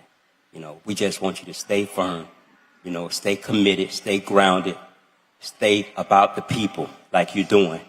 So I just want to encourage you to let you know what you're doing, man, is good for our community. And we need more of you like that, man. Continue to be successful, man, and great, man. Thank you. Chair, if I should have the speaker's name, sir. Leroy Jones. Thank you, sir. Thank you. Good morning. Good morning. My name is Adam Roberti, 3621 Southwest 3rd Avenue.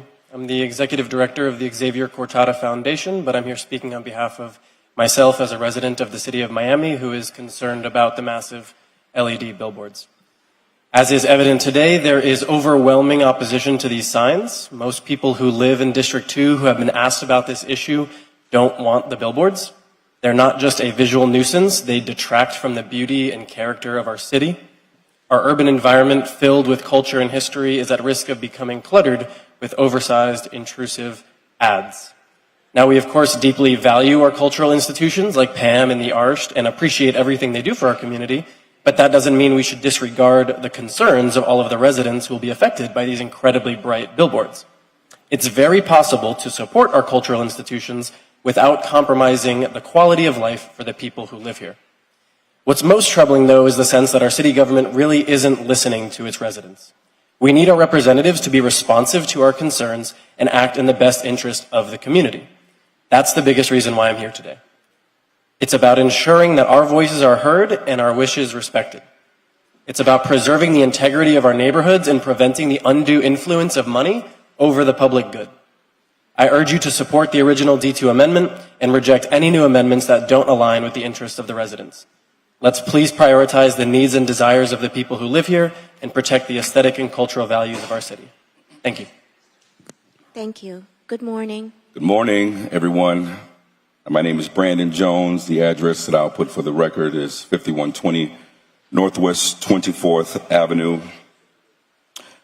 I also stand in support of Commissioner Damien without any offered amendments. The bright lights of giant LED signs may dazzle our eyes, but they're dimming our planet's and our community's future. So as you consider the proposal to install large LED signs in our community or the proposal to not do so, which we stand for, I want to share with you some concerns that has been raised by hundreds of the residents and stakeholders in this community.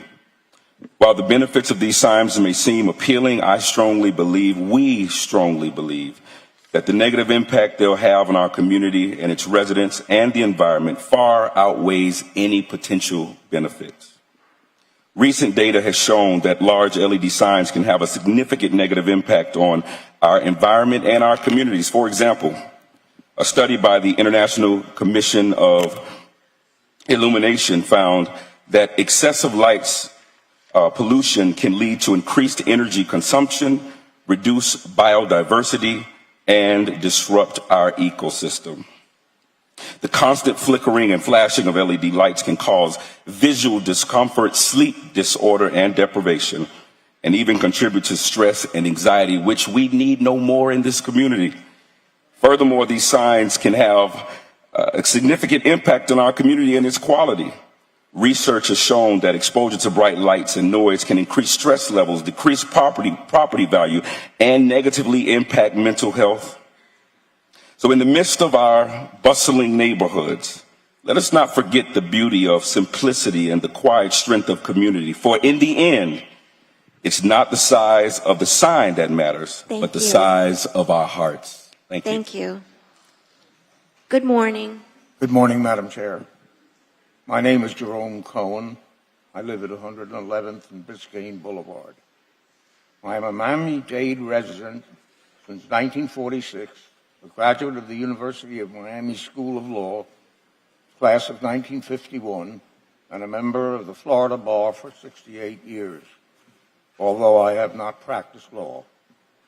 I've worked in real estate construction and development for over 69 years, including 35 years as CEO of 2 public companies. I have developed and built countless residential and commercial properties across the country, including many in the Miami area. I'm a longtime supporter of the Arsht Center.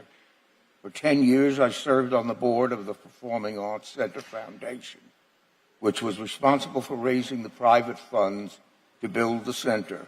I also served on the construction committee and the audit committee. I am proud that my name and that of my late wife, Rita, is engraved on the wall of the Ziff Valley Opera House. My enduring love for the Arts Center is based in part on its unique architectural design by the late Cesar Pelli. I believe that the Perez Art Museum is another architectural gem, and as is the Frost Museum.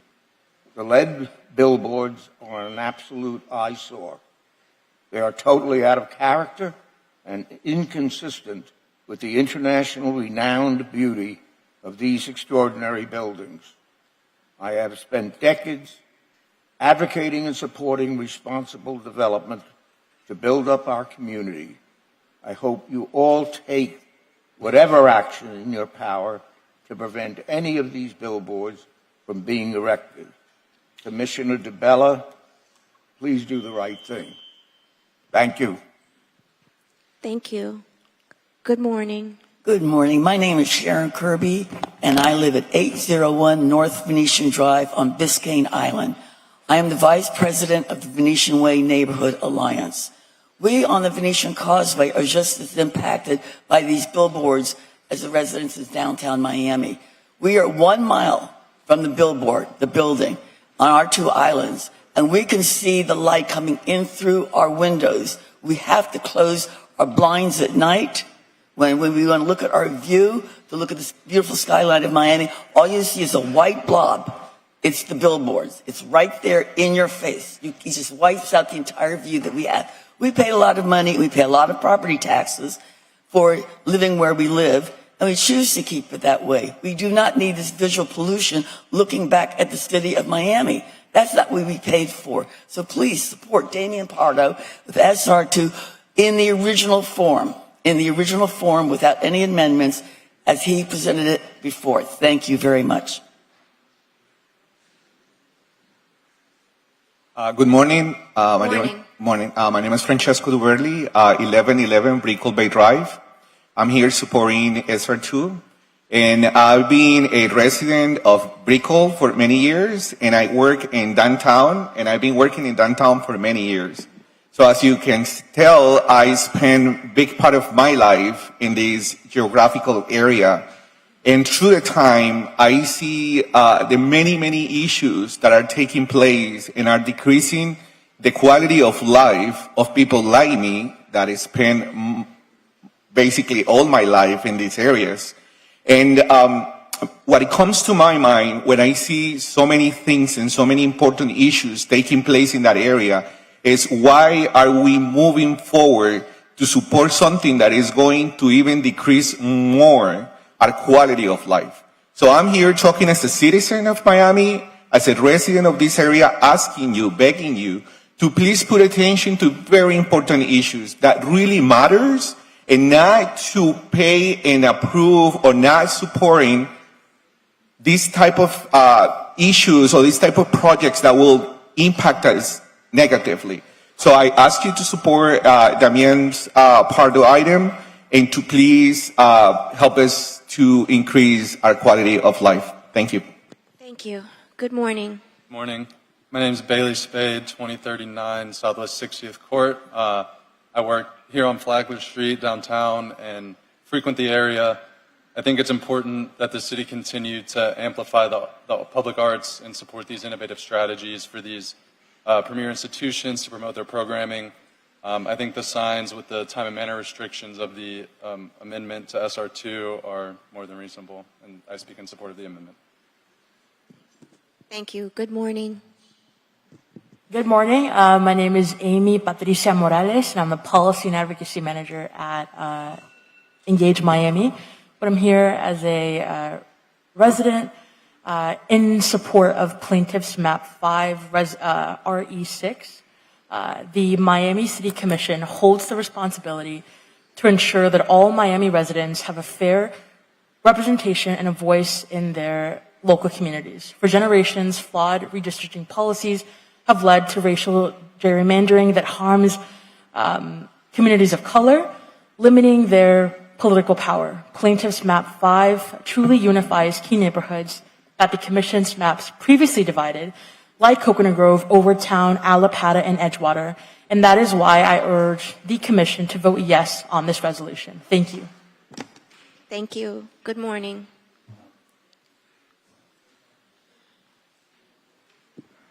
Hi, good morning. My name is Ryan Wallace. I live in the Mary Brickell Village, part of downtown. Thank you for having me this morning, and thank you everyone for your time. It's actually pretty incredible to see the turnout from the community on SR2. We wear these shirts because the answer is clear. The impact, that this proposal will have in our community. I'm here to speak in opposition of SR2, but I am in support of the amended compromise from Chairwoman King. Miami is built on the arts. You go to Wynwood Walls, you see it everywhere. That's what this community is about. And no one would deny that Miami is a city of creative people. And that's what this proposal will do, and this amendment, and finding compromise in the community, specifically with these regulations where we could tailor certain brightness and certain operational hours. And that's what is a good compromise and a good solution to this issue. And we feel that supporting the arts, the answer is clear, as is shown by these T-shirts and the support from the community of what this will lead to. So we thank you for your time. The answer is absolutely clear. And we thank you for all your efforts, including Chairwoman King for your proposal as well. Thank you so much for your time. Thank you. Thank you. Good morning. Good morning, Commissioners. This is in support of SR2 with no amendments. This was in the Herald this week. Two questions heard often throughout Miami-Dade County are, why don't more people vote? And why don't our elected officials listen to us? The answers to both are related. The less our elected servants serve the best interests of the public, the fewer people vote, due to sheer discouragement. All too often, our elected officials do listen, but not to the discouraged non-voting public. Instead, they listen to those who pay for their re-elections, developers and all the other players making up this most important segment of our local economy. What must change is the negative impact that developer campaign funding has on ridding us of, quote, bad incumbents. That is, those who are consistently self-serving. How do bad politicians stay in office? Through fear. They use their votes to kill the projects of those who don't support them. Not only does this insidious fear keep dollars rolling their way, but even more important, it prevents dollars from flowing to those trying to unseat them. Any new person running for office will tell you the dice are loaded in favor of all incumbents, the good, the bad, and even the terrible. How can we level the election playing field, even a little? Term limits could be shortened, but don't we want to keep our good elected officials? Campaigns need money to get the word out. More disclosure of anonymous funding would help, but might not help fund more challengers of incumbents. Just as voter apathy has taken years to get us to where fewer than 15% of registered voters vote in local elections, it will take time and effort to get people back to voting other than in presidential elections. Thank you very much. So this is SR2, but a lot more. Thank you. Thank you. Good morning. Good morning. My name is Julia Bruna, and I'm sorry, Chair. Can you pull this? Yes, pull the microphone down and restate your name. If you can pull it down a little further. There you go. Good morning. My name is Julia Bruna, and I work at 150 West Flagler. I am here in opposition to SR2. However, I am also here in supporting the Chairwoman King's compromise amendment that preserves these digital signs and premier cultural institutions in the PAM and Arts Center. I entirely understand the desire not to have these signs in city parks or in close proximity to residential buildings. However, these signs don't fit into these categories. In fact, this compromise will actually allow us to regulate the brightness and the operational hours, which is in response to most of the concerns that are being heard here today. These projects positively impact the neighborhood and positively impact public art, promote the programming in the art institutions, and also generate revenue that fund arts and cultures. Please vote to support the institutions that make our city great and revitalize the arts programs here. Thank you. Good morning. Good morning, Commissioners. Thank you for your patience. Thank you for your courtesy. My name is Lucian Förster. I live in the South Grove. I've lived there for 40 years. I'm here to support the Pardo position in opposition to these billboards. It's hard not to repeat what's been so well said here this morning, so let me go to the fundamentals. What's at issue here is not billboards. What's at issue here is the heart and soul of our community. Who makes decisions and on what business, what basis? Money talks, and it corrupts, and it makes ugly. And that's what's happening here today. There are three classes of people who have spoken here this morning. There are people who have a moneyed interest in this project. I respect their position, but they're fungible. They'll go away and make money somewhere else. They have no real dog in this fight other than their next yacht. The second class of people are folks from the arts. God bless them. This city needs arts. The arts need support. I urge you to support the arts. I urge the donor class to get involved. The tech bros that are moving to Miami, put some money on the table for the arts. The billionaires that live on the Bay, support the arts. And the third class of people are the people. And they have real concerns. The visual ugliness, the pollution, the birds. These are all issues that are a quality of life, and that's what really counts. Finally, let me say this. Make no mistake. This billboard issue is the thin edge of the wedge. Next, there'll be billboards on Jackson Hospital, the courthouse, wherever. Thank you. Thank you for your attention. Thank you. Good morning. Good morning, honorable members of the City Commission. I'm Todd Schaefer from Frost Science Museum, and I'd like to introduce a video from one of our Board of Trustee members and our namesake at the museum.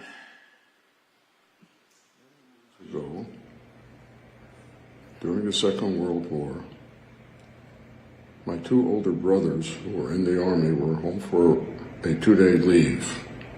I was 7 years old, and what did they decide to do with their 2 days? On one of them, they took me to visit the Science Museum in Philadelphia, the Franklin Institute.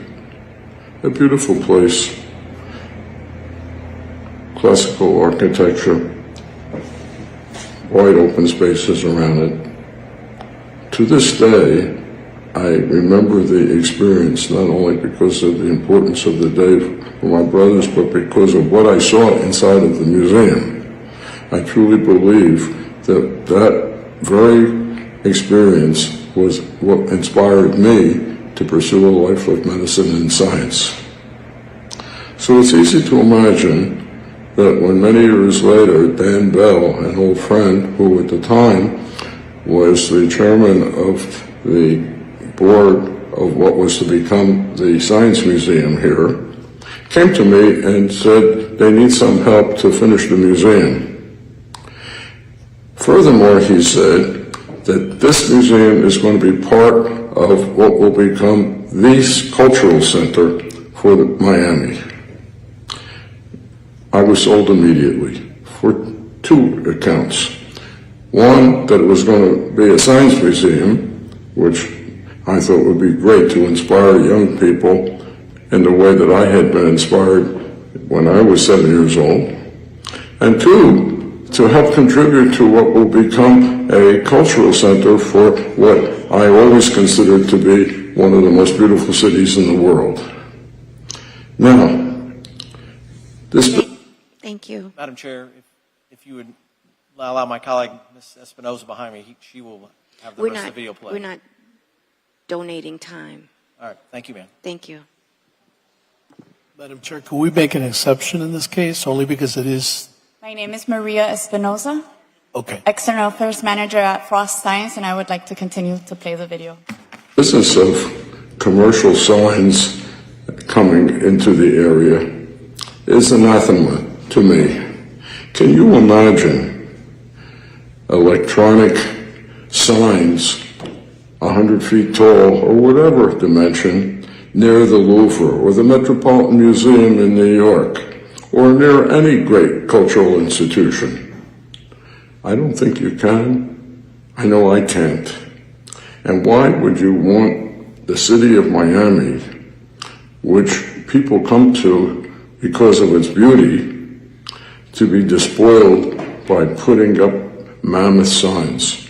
I don't think the people who are making decisions that might permit this really want that. I really believe that they feel like I do, that Miami is a special place and deserves to be treated like any great city would be, and that is to leave their cultural institutions unspoiled by their surroundings. Thank you. Thank you. Many years ago, Good morning. Good morning, Madam Chairwoman. My name is Dr. Jeffrey Dorfman. I live 2020 North Bayshore Drive in Miami. I support Commissioner Damian Pardo's efforts.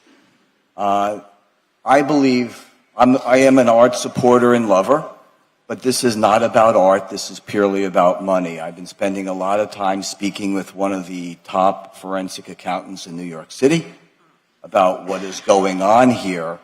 And I believe that if 100,000 citizens presented to you in opposition to these billboards, the decisions that could be made by these commissioners is based upon money and contributions.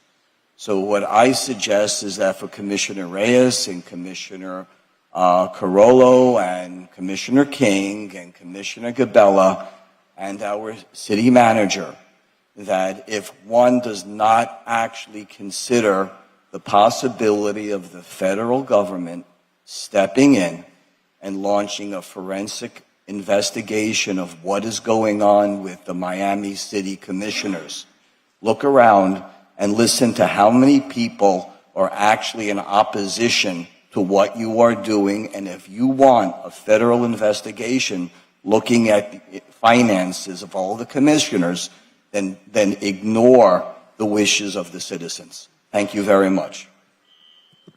Thank you. Good morning. Thank you and good morning. My name is Richard Feniger. My address is 760 Valencia Avenue in Coral Gables, and I serve as the Vice Chair of the Board of Trustees of Frost Science Museum. My comments relate to item SR2. Frost Science is strongly opposed to large LED signs, particularly the sign being erected by Orange Barrel Media on the PAM property. This sign is extraordinarily offensive and will be especially harmful to Frost Science.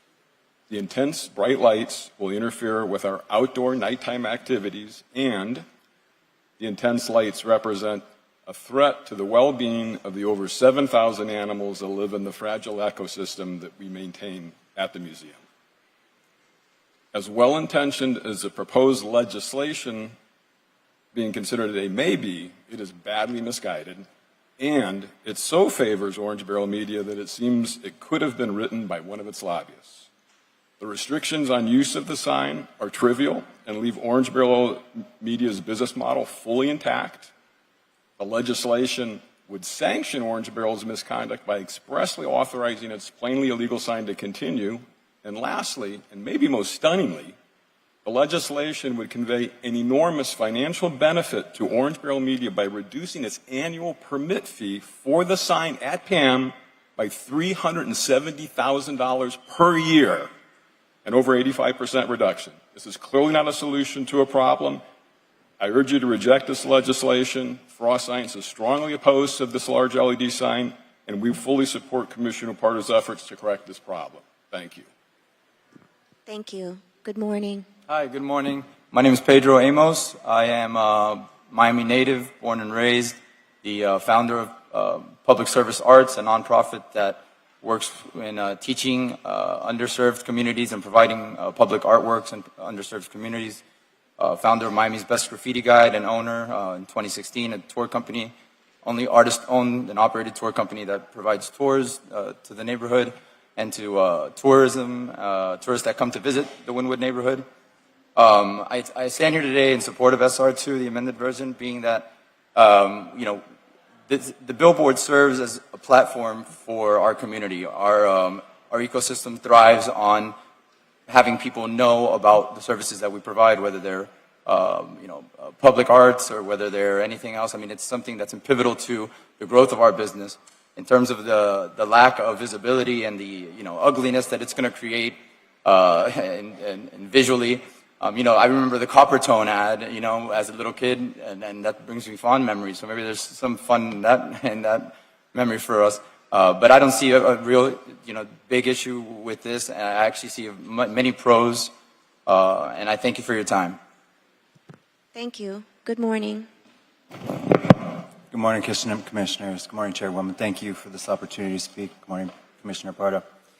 My name is James Weller. I'm the Director of Life Support and Water Quality for the Frost Museum of Science at 1101 Biscayne Boulevard. I've prepared a statement here, if you don't mind me reading from it. I've been employed in zoos and a public aquaria for 10 years, 6 years in the United States Navy, where I managed the discharge of water and oily waste on board an East Coast aircraft carrier, and was a full-time volunteer for AmeriCorps, where I was an environmental educator on the Atlantic coast in Delaware, and I'm married to a wildlife veterinarian. So as you can see, my passion for the Atlantic Ocean and its supporting bodies is quite long and deep.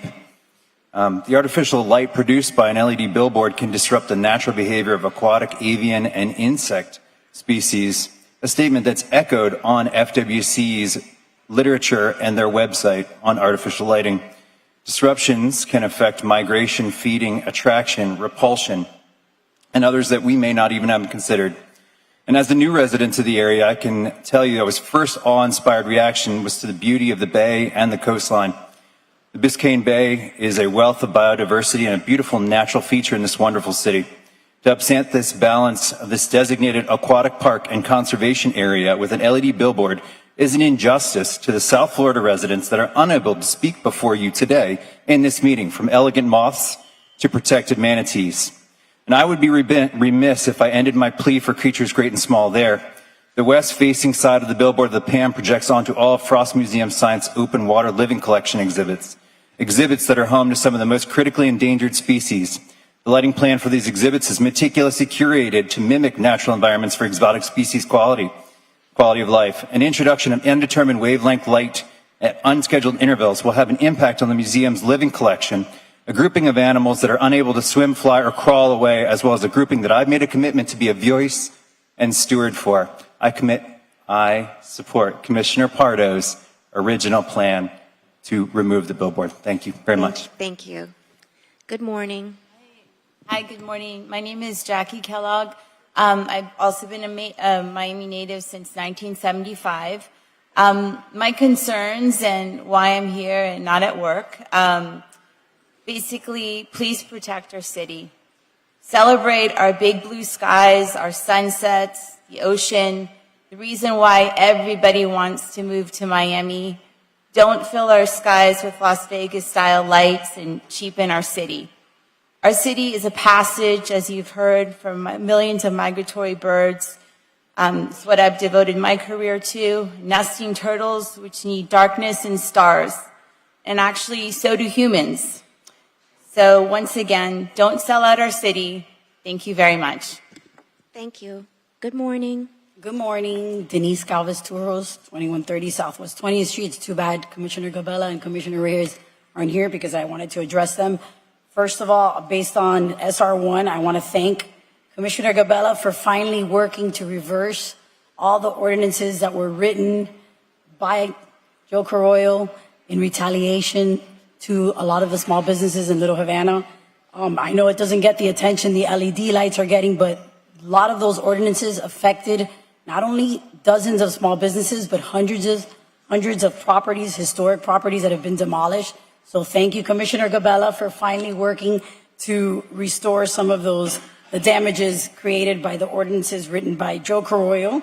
I also want to say that I'm wondering when the city attorney is going to ask Mr. Carroyo to recuse himself from some of the discussion, including the shade meetings.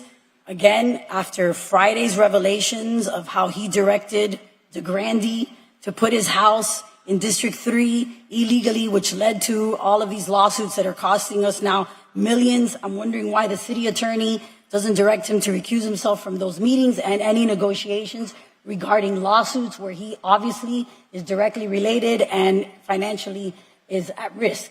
So I know the previous city attorney never did it. We know why now. I'm asking why the current city attorney isn't doing the same now. Thank you. Thank you. Chairwoman, Good morning. this has been going on every meeting with this woman. She's a spokesperson for those that are suing the city, are suing city employees besides me.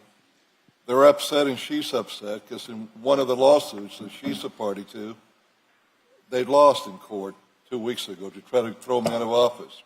And they've been losing hearing after hearing, and suit after suit is getting thrown out of from the different courts with judges. Good morning. Good morning, Madam Chair, Mr. Co-Chair, and City Commissioners. My name is Terrell Fritz. I'm a resident at 111 East Flagler Street in downtown Miami and Executive Director for the Flagler Business Improvement District. On behalf of the Board of the Flagler District Bid, I'm here to support both SR2 and FR4. Regarding SR2, outdoor advertising and LED signage, we support the repeal ordinance in its original form before the April amendments, which kind of turned the discussion on its head and reintroduced the opportunity for signage on the historic Olympia Theater. When we first spoke to this issue in January, we thought we were being preemptive, and we thought we were in good shape in April, the second reading.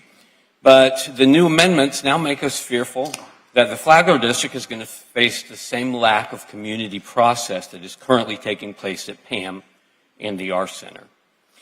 Regarding FR4, we support the Code Compliance Department assuming the authority to administer the city's graffiti mitigation program and extending the 10 days for the period for owners to remove or efficiently obscure such graffiti. We're very excited about something that our Police Commander Diaz has brought to our attention. He believes that the police downtown now have the capacity, if we can report incidents of graffiti, to actually apprehend the offenders. And we look forward to working with them on that.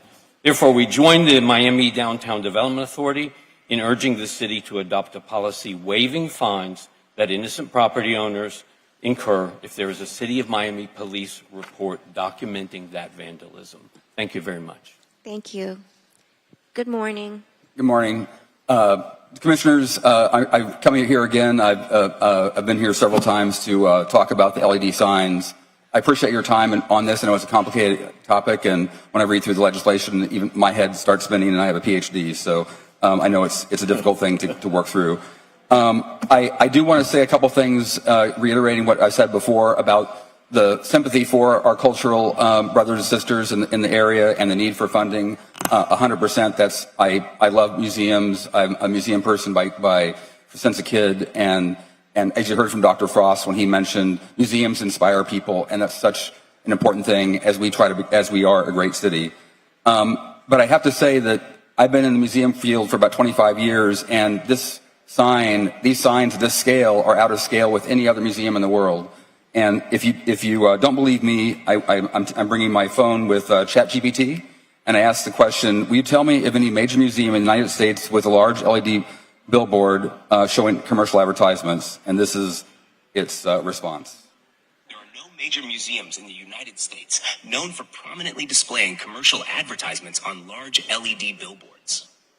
Museums typically focus on art, culture, and educational content. And while they may use digital screens for information and exhibition purposes, commercial advertisements are not a common feature. Just to reiterate that this is totally out of character with what museums do, how they work, and it would be a total shame if Miami begins this trend, and it would be a real disaster for the cultural community. Thank you. Chair, if I got the speaker's name, sir. Sir. Good morning, Jaquetta. Good morning. I'm Jackie Collier, and I work at the Historic Hampton House, and I want you to know that thank you for the signs that say supporting the arts. But I also think that a part of what we really need to look at is that I support, number one, I support the issue with Damian Pardo, Commissioner Pardo, as it relates to SR2, because I think it's critical for us to look at what's happening. This is not just a District 2 issue. This is a city-wide issue. This is happening to all of us. Everything that we as the people of this community want, somehow our commissioners figure out a way to dally around and put together proposals that don't make any sense to us as residents of this community. So, people don't want it, birds don't want it, turtles don't want it, and you all shouldn't want it. Thank you. Thank you. Good morning. Good morning. My name is Carolyn Donaldson, and I am a representative of Grow Rights and Community Equity, Inc., which is GRACE. And I know that we've been negotiating with you now for months and got to the point of a final settlement that was on the agenda for the last meeting. And there was not a vote on it. It's on the agenda again today. And so we are looking forward, hopefully, to finalizing this issue and putting behind us the redistricting concerns that have lingered with us for the past couple of years. And I also, as an advocate for District 2, want to state for the record that we also support Commissioner Pardo in the effort of voting no for these giant billboard signs in downtown Miami.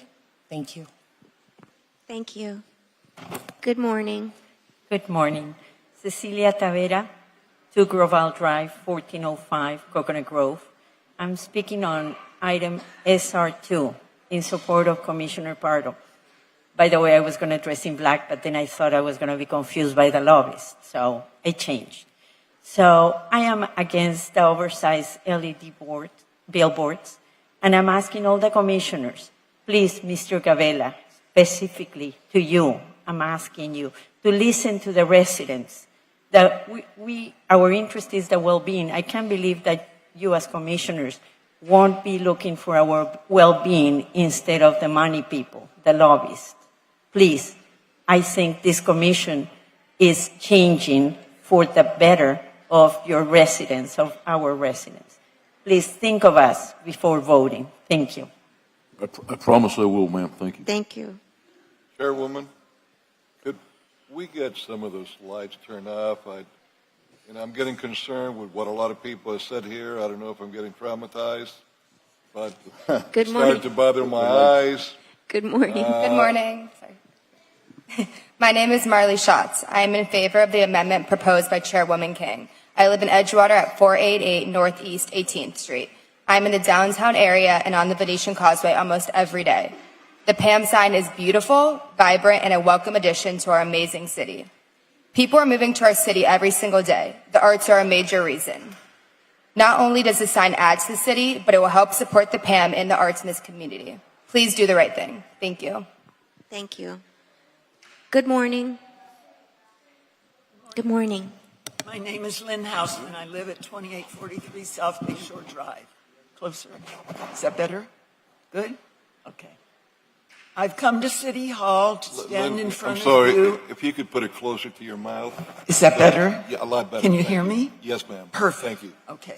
I've come to Miami City Hall to stand in front of you, our elected commissioners, to ask you to do the right thing, to support the original ordinance from Commissioner Pardo. Our neighbors downtown have spoken. We must have their backs. We, the taxpayers, must fight the lobbyists, the special interests. We, the people, must fight for what's right. Miami is not for sale. Our quality of life is paramount. Please, commissioners, we elected you to do the right thing. Thank you. Thank you. Good morning. Good morning, Chairwoman, Commissioners. My name is Mercedes Rodriguez. I live at 1510 Northwest 19th Avenue. I was born and raised in District 1, and the reason why I'm here is regarding two issues. One of them has to do with the billboards. Commissioner Pardo, I was the member on PZAP that seconded the motion not to approve these digital signage. It's not about being against advertisement. It's about putting them in the right place. Maybe a charrette should have taken place. District 1 borders with District 5. We have been trying to bring up Alapata, the area with a lot of the young professionals which are moving in to some of the new developments along Northwest 36th Street. And we want to keep them there. We don't have the same beautiful canopies and sidewalks that other districts actually have. Having said that, we have a settlement agreement today regarding the districts. District 1 still remains being the forgotten district. District 1 still remains being the district for the junkyards, the towing companies, the recycling plants, the trash collection, and so on. The most important decision you have today for the next 10 years is regarding the composition of the districts. The districts were made because we didn't have enough representation regarding the minority groups. We have surpassed that. If anything, I thought, based on the comments that the federal court made back in January, we were going to have an increase.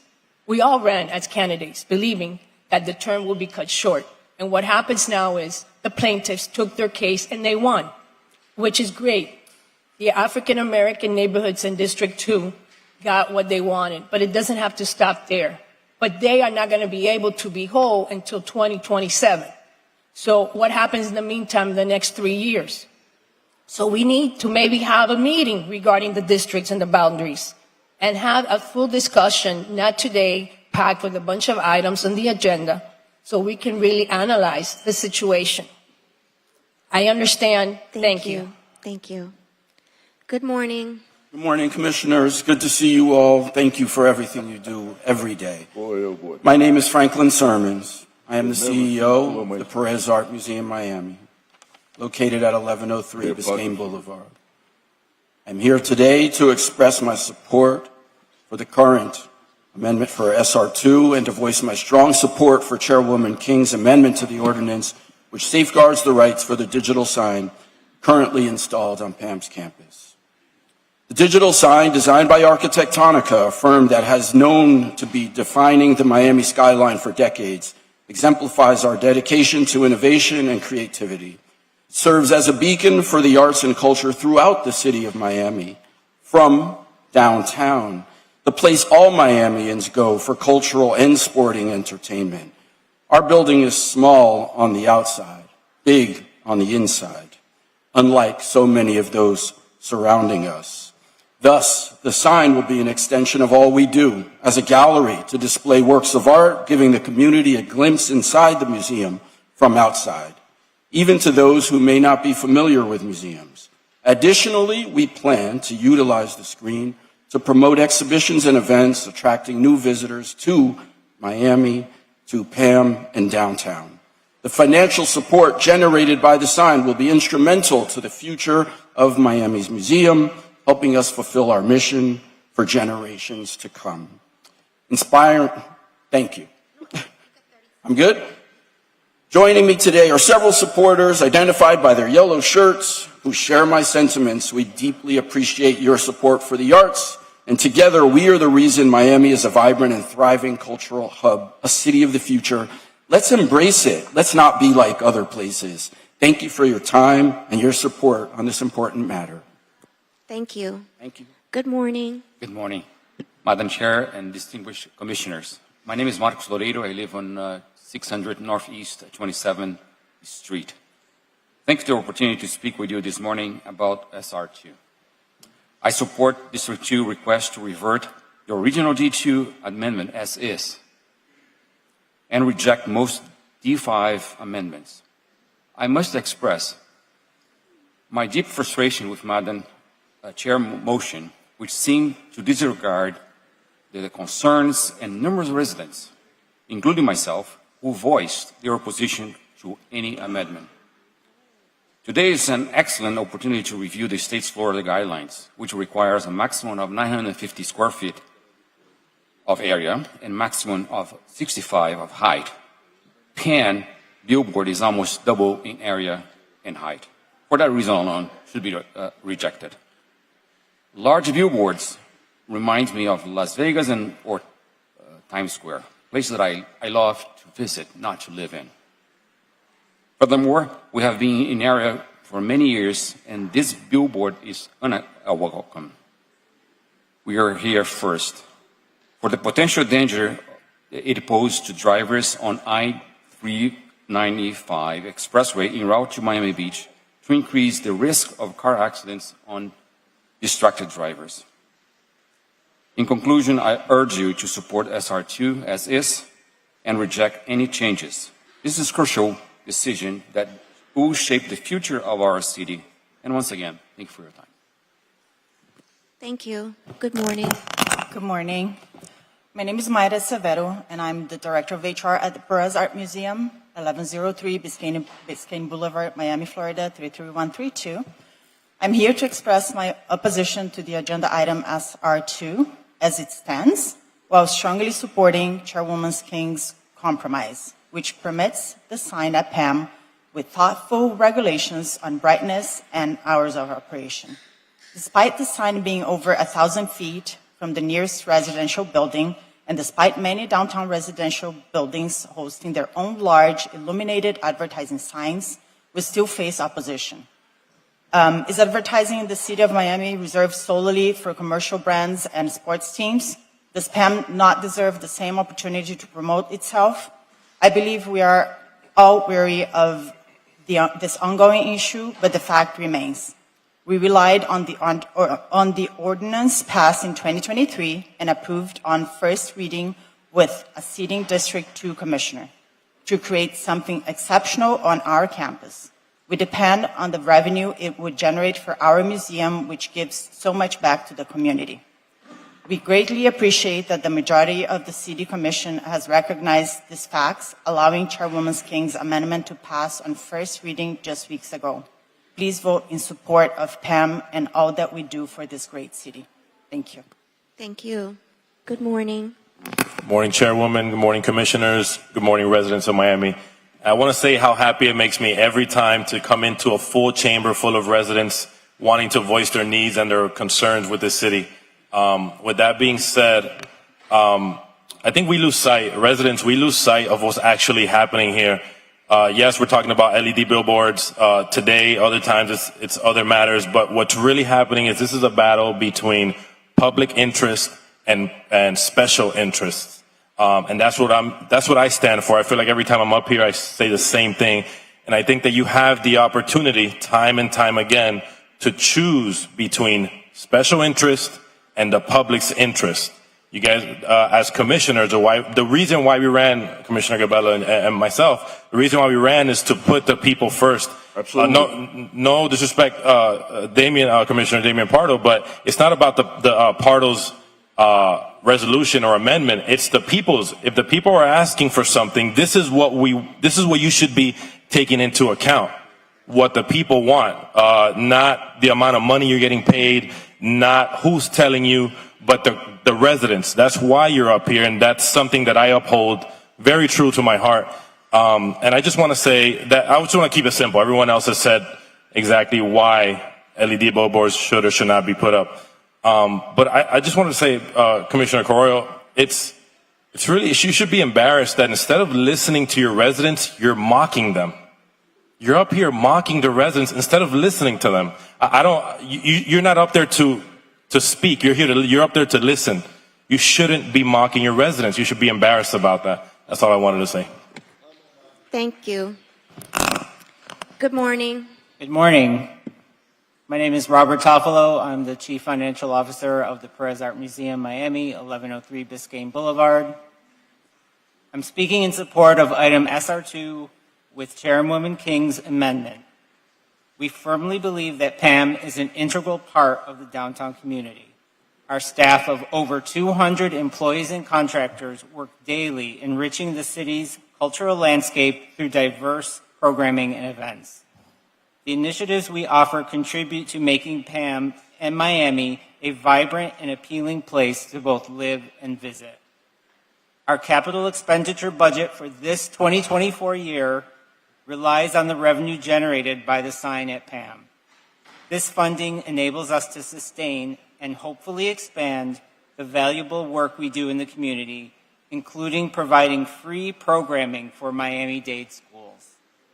These funds will also contribute to our efforts to maintain and recertify the facility into the future. I ask you to stand with us in support of the arts and culture by supporting Chairwoman King's amendment, which will allow PAM to continue with our forward momentum. Thank you. Thank you. Good morning. Good morning. My name is Neil Perry. I live at 2801 Florida Ave in Coconut Grove, and I'm here to speak in opposition of the electronic billboards. I look at this problem with winners and losers, and who are the winners and who are the losers. Downtown Miami, beautiful shoreline, winner or loser, loser. The light pollution offered by these signs will just diminish. The signs will cheapen downtown Miami. I look at the residents, winners or losers, losers. Light pollution alone, we've seen the pictures of what it looked like at night. And finally, businesses, are they be attracted to Miami because with the signs, or or put off? I would say put off. I don't see where these signs are going to create any tax revenue. Looks like the only winners are the special interests, and that should be a giant red billboard-sized flag when you cast your vote. So please vote not to allow these signs into the city. Thank you. Thank you. Good morning. My name is Grant Stern. I live at 425 Northeast 22nd Street in District 2. I'm here today to ask the Commission to support Commissioner Pardo's amendment regarding the billboards, and also to ask the Commission to approve the settlement with Grace Inc. to end this ignominious period of racial gerrymandering in the city of Miami, which has caused pervasive damage to the voters of this city. But I want to start with the billboards.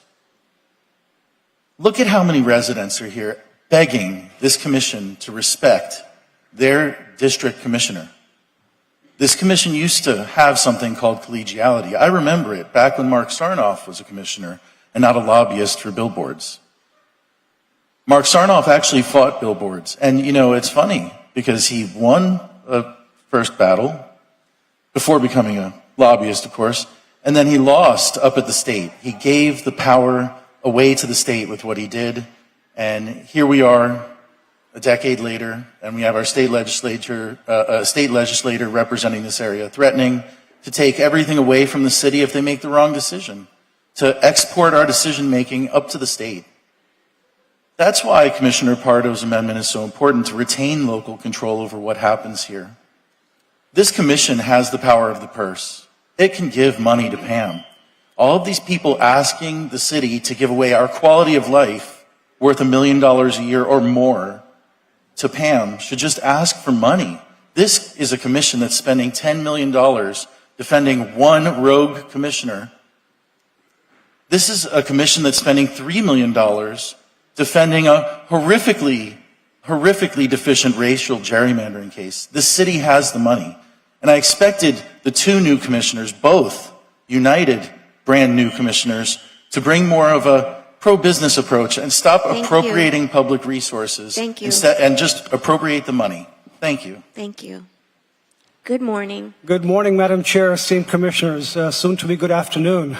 My name is Rick Madan. I'm the president of the Biscayne Neighborhoods Association, and I live at 2900 Northeast 7th Avenue. I'm a resident of District 2, and I'm here today to urge you to support SR2. These giant billboards going up downtown, they're a big problem for our community. They're much bigger than what was previously allowed, and they don't fit in with the character of our neighborhoods. The good news is there is a solution. SR2 is a common sense ordinance that simply rolls back the changes made last year and stops these huge billboards from being built in the future. It's about protecting our quality of life. Now, some folks are saying these signs bring in revenue for museums. But here's the thing. The signs are illegal under state guidelines because they're too big and they're meant for commercial advertising, not museum promotions. This isn't about hurting cultural institutions. It's about following the rules and respecting our neighborhoods. District 2 residents have spoken loud and clear. We overwhelmingly oppose these oversized signs. Now, we chose you as elected officials. You owe it to us to be good. We put our trust in you, and you shouldn't be swayed by fancy promises of big money. We deserve leaders who fight for what's right, for all of us, not just a select few. You should listen to our voices and make decisions with our best interests at heart. That's what it means to be truly representing the people. Thank you. Thank you. Good morning. Good morning. Rick Schatz, former chair of the Adrian Arce Center Foundation. True or false? The leaders of the opposition of the PAM sign are repeatedly and knowingly providing false and misleading information to the public, this commission, and the press, and are deliberately and disingenuously choosing not to correct the wrong impressions they create. True. As an example, their continued use of the photo of the one-time glitch during the testing of the sign, where it was illuminated only for a short while at far, far brighter intensity than will ever be in reality, and providing that photo to the press and speaking about it during interviews is as if that's what the residents would be seeing every night, and not correcting this wrong impression. The moral of the story: you can't pretend to ride a white horse and then not be accurate and truthful about the facts. True or false? The PAM sign is in the midst of Foray Park, interfering with the use of green space is in the face of the residents. False. The PAM sign is thoughtfully placed in an industrial far corner surrounded by a concrete building, asphalt, and a highway, and has no impact whatsoever on people's use of the park. It is another of the company signs which are on the park's green space facing the residents. True or false? The compromise ordinance that Chairwoman King has proposed has far more restrictions on the PAM sign than the proposal by Commissioner Pardo, and PAM has agreed to those restrictions on hours of operation, brightness levels, and content. True. Then what are we fighting about?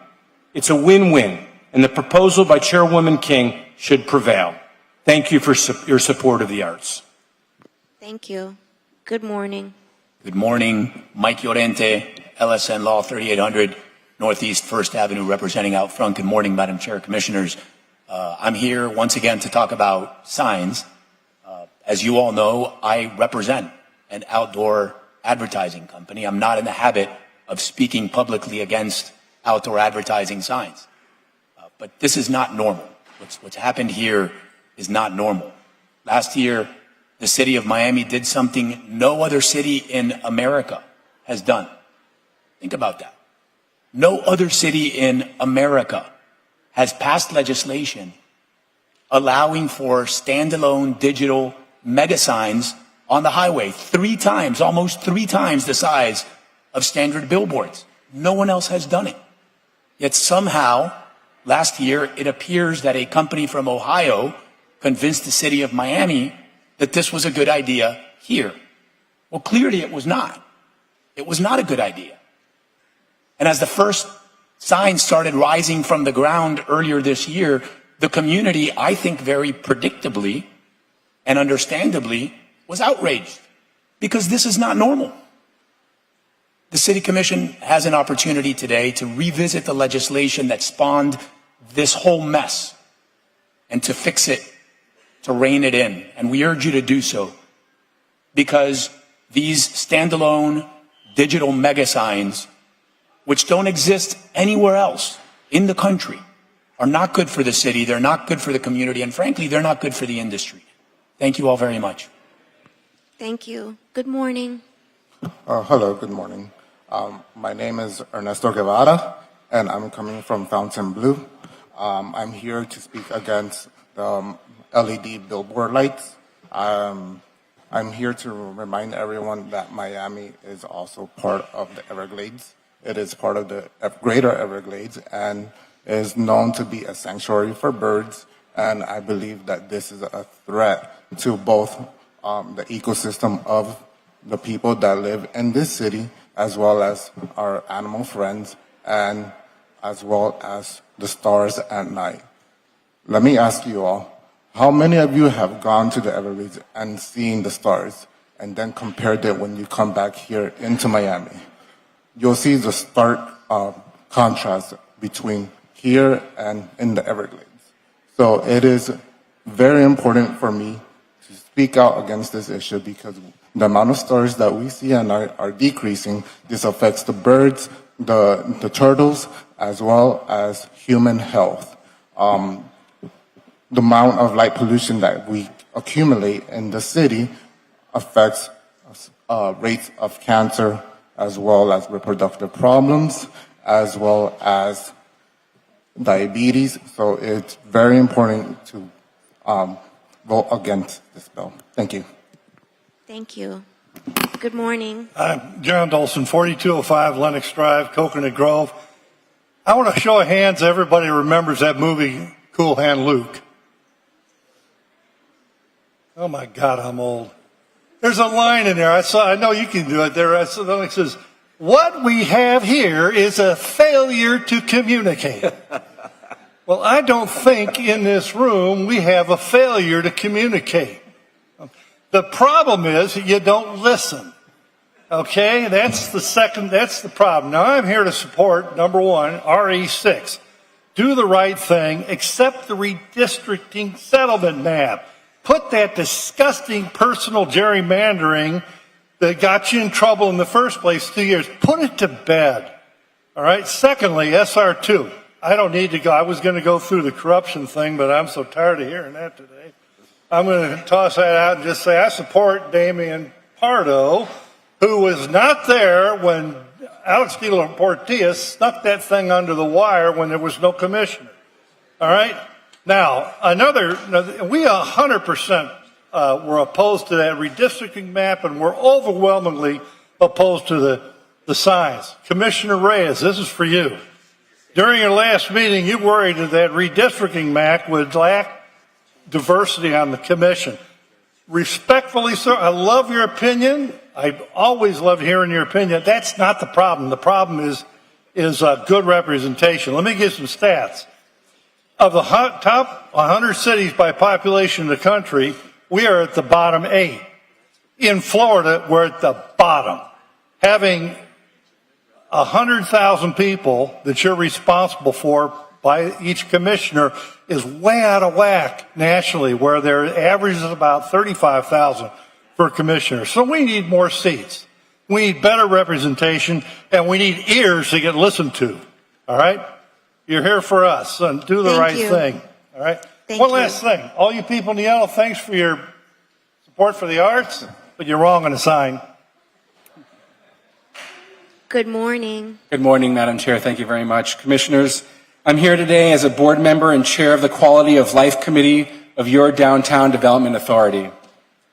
The mission of the Miami DDA is to grow, strengthen, and promote the economic health and vitality of downtown Miami. These oversight billboards do none of that. In fact, they deteriorate the quality of life for residents, offend businesses, and negatively affect neighboring cultural institutions. For these reasons, on February 23rd, the Miami DDA passed a resolution 005-2024 opposing oversight billboards and supporting Commissioner Pardo's original legislation, and specifically asking that the Olympia be removed from the list of cultural institutions which may be advertised on with these giant billboards. Thank you for your time. Chair, I'm sorry, can I have your name for the record? Gary Ressler, 169 East Flagler Street. Thank you. Good morning. Good morning. My name is Carol Smith, 3001 Southwest 27th Avenue, Coconut Grove. Regarding SR2, please revert to the original D2 amendment. Reject the D5 amendment. And please support the D2 commissioner. Thank you. Thank you. Good morning. I had to double check the definition of commissioner.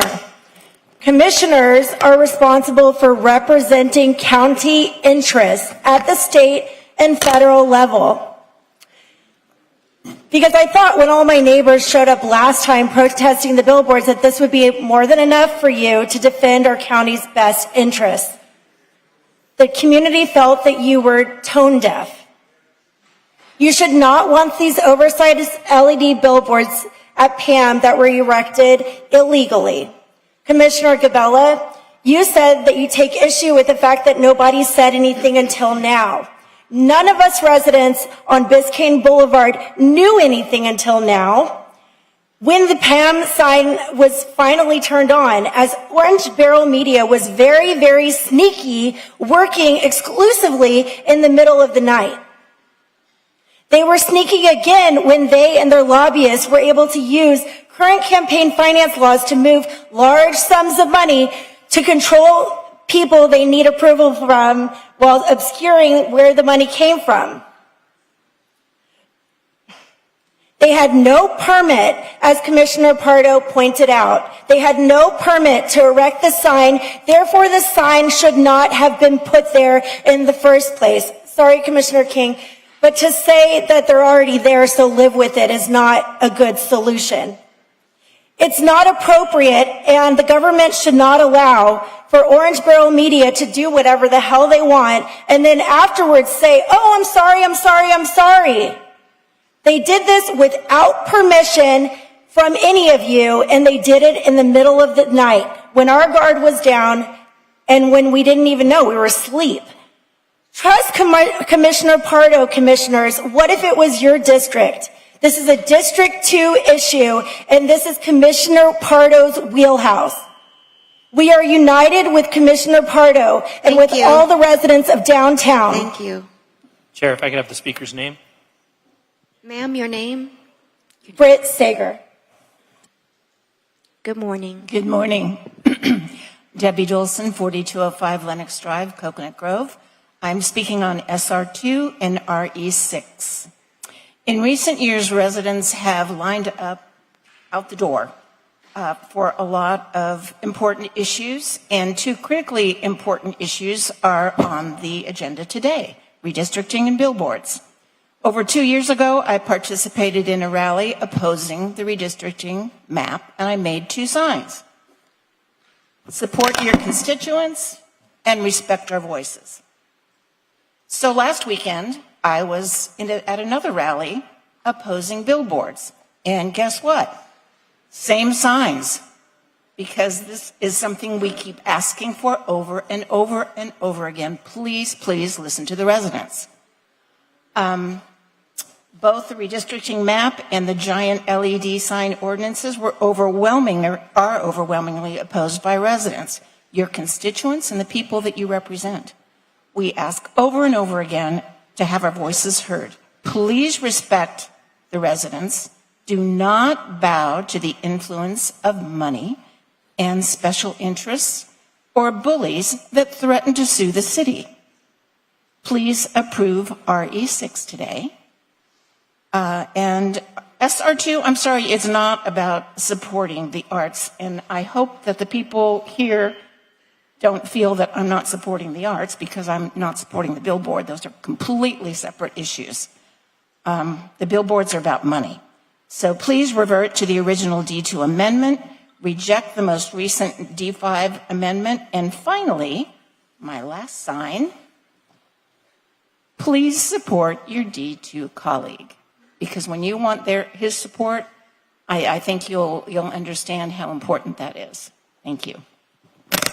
Thank you. Good Hi, morning. gang. Billy Corbin, Box 403-004-33139.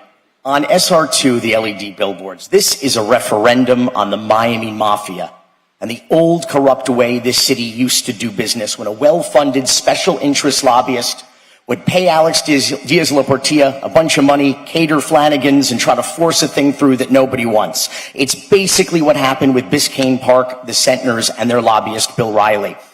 Commissioner Gabella, you represent a new hope for the city and its long-suffering people. You have to decide which side you're on, the people or the mafia.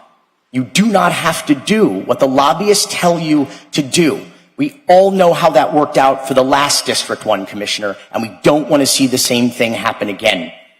On RE6, that legal settlement in the racial gerrymandering case, it includes over $1 million in attorney's fees that the taxpayers are now responsible for the plaintiff's attorneys. I would ask you to amend or offer a pocket item to ask or order the city attorney, congratulations, getting that job nobody wanted, to instruct Miguel DeGrande. DeGrande was supposed to be your redistricting consultant. He was instead your unconstitutional racial gerrymandering consultant.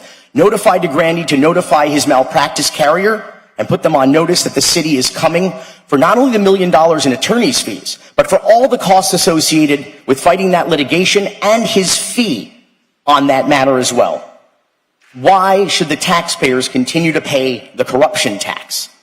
And I submit to you, Madam Chair, and the city attorney, that under city ordinances section 2-33C2, you do not have the authority to unilaterally ban public speakers from yielding our time. It is a violation of city laws and exposes the taxpayers to further litigation. And Commissioner Carollo, if you want to count who supports it, let the item go to referendum. Let the people vote and decide. I know you had some trouble counting today, but the only number you need to count to is 63.5 million. Thank you. Good morning. Good afternoon. Yeah, if I may cut in for a second on this very important debate on the billboards. I'm here for BZ 15936, which in the name of my tenants I oppose on the grounds that we don't fully understand what the end game of this change would mean to their lives and how it will impact them. My name is Jose Morales, and I'm for 2601 Southwest 27th Street, Miami. Thank you so much for your time. Thank you. Good morning. Good morning, everyone. I'm here to speak on opposing for SR Chapter 2. My name is Nick Bofill. I'm also known as the Native Guy. I'm a local beekeeper here in South Florida. I started with the Frost Science Museum 7 years ago when they brought me in to help them relocate some plant material. I'm proud to say that I'm still there today, and I maintain all 7 exhibitions that connect our community with the importance of our Everglades and our protective animals. Yesterday, I was called over to work on the 4th floor. And what stood out the most was this big screen that was right next to the serpentarium tank where all the snakes are kept. In front of that is where they house all the spoonbill birds and other birds that they hold in there. Right now, those spoonbill birds are currently nesting. I know that the museum has special lighting for it to help them replicate the natural area, but the billboard right behind it will definitely shine a lot more light than what the birds are used to. Granted, there is fireworks. Granted, cruise ships, ultra, you name it, I get it, but it's not a consistent light shining onto these birds. As I walk to the roof is usually rented out in support of the Science Museum. That's how they get funds. They put out for parties, that's what I'm assuming. The billboard oversees that entire roof. I would not pay them $1 to rent that roof if that sign is on during a $20,000 party that I paid for. So I'm here to support Commissioner Damian Pardo, and I'm against the billboards for the PAM Museum. Thank you for your time. Thank you. Good morning. Good afternoon. Good afternoon, Chairman King, Commissioners. Peter Ehrlich. I live at 243 Northeast 59 Terrace in Lemon City. It's in District 5. I'm here to speak on SR2. I'm a co-founder of Scenic Miami, an affiliate of Scenic America, the organization that supported President Lyndon Johnson and Lady Bird Johnson in creating the Highway Beautification Act 1965. Please vote to oppose billboards, especially LED billboards. The proposed LED billboard adjacent to PAM on Ferry Park is a District 2 issue. Please support Commissioner Pardo. Please ignore the campaign contributions that have been funded by the billboard company proposing the LED billboard that everybody's here to protest. Please vote to withdraw any dubious permits issued for the LED billboard proposed at PAM. We thank you very much for your attention. Thank you. Good afternoon. Good afternoon. My name is Richard Quadri, and I'm here to speak about Maurice Ferrer Park. I actually was here for the CRA. I wasn't going to speak, but I heard someone say a couple of things. And 70% of Americans are overweight. 30% of those are morbidly obese. I think that someone who comes in here and tries to remove something that is good for the general benefit of the human race it's incorrect. I don't think we should do that. This park helps people bring communities together. They won't let you bring food. They won't let you bring water. They won't let you sleep there. You can't bring chairs. You can't have a picnic with your nephew. You can't do anything there. I think we should open up the park. I think we should open up the gym. I think we should build more parks and more gyms to help our community, not fight over something because we lost a little bit of green space or it doesn't look the way you want it to look. That's it. Thank you. Thank you. Good morning. Good morning, Chairwoman King. Nice to see you. Commissioners, it's great to be here with you. There's a lot to talk about. The topic of the day is obviously this light pollution issue with the billboard. So I'm going to go ahead and talk about it. And I want to commend you, Chairwoman, for proactively seeking solutions to problems that the community is bringing in front of you. So I also want to commend that. And I want to support Commissioner Pardo in some of the work that you're doing and the suggestions that you have. I want to take a step back to talk about something beyond the billboards for a minute, though, and sort of put on my economics hat as somebody that's active on the the Climate Resilience Committee, to talk about something that's known as ecosystem services. And so things like birds, believe it or not, actually provide a lot of services to residents, to our community, to food security, and helping biodiversity. And in fact, there might be money here. One potential solution, and not necessarily to pick on the billboard, but more so where we're at in terms of light pollution on that intersection of the water. And, maybe the billboard is not an issue. But I think we need more time to really think through this. I can for sure say that the Audubon Society has something called the Lights Out campaign. The Lights Out campaign has influenced a number of federal bills to protect bird species at the federal government level as well, that we can look at as examples to adopt here. And really all that does is say, hey, after a certain time and in certain heights, you should turn the lights off or dim them earlier to consider supporting both species. And this could increase bird migration species by as much as 80%, increasing our food security by 80% as well. Moreover, I want to say that this could also save us money on our electricity bill and support the greenhouse gas transition plan that we have in place. So do consider that, if you do move forward in any capacity, you absolutely need to consider times of the year where migratory species are coming in. I know I'm going over just a couple more seconds. There's 2 times of the year that you should definitely not have any lights on, and those definitely should be considered and amended if they're not already. Thank you. Thank you. Good morning. Good afternoon. Good afternoon. My name's Bob Jerez. I've been a resident of District 2 for 54 years. I live at the end of 15th Road, right on the bay.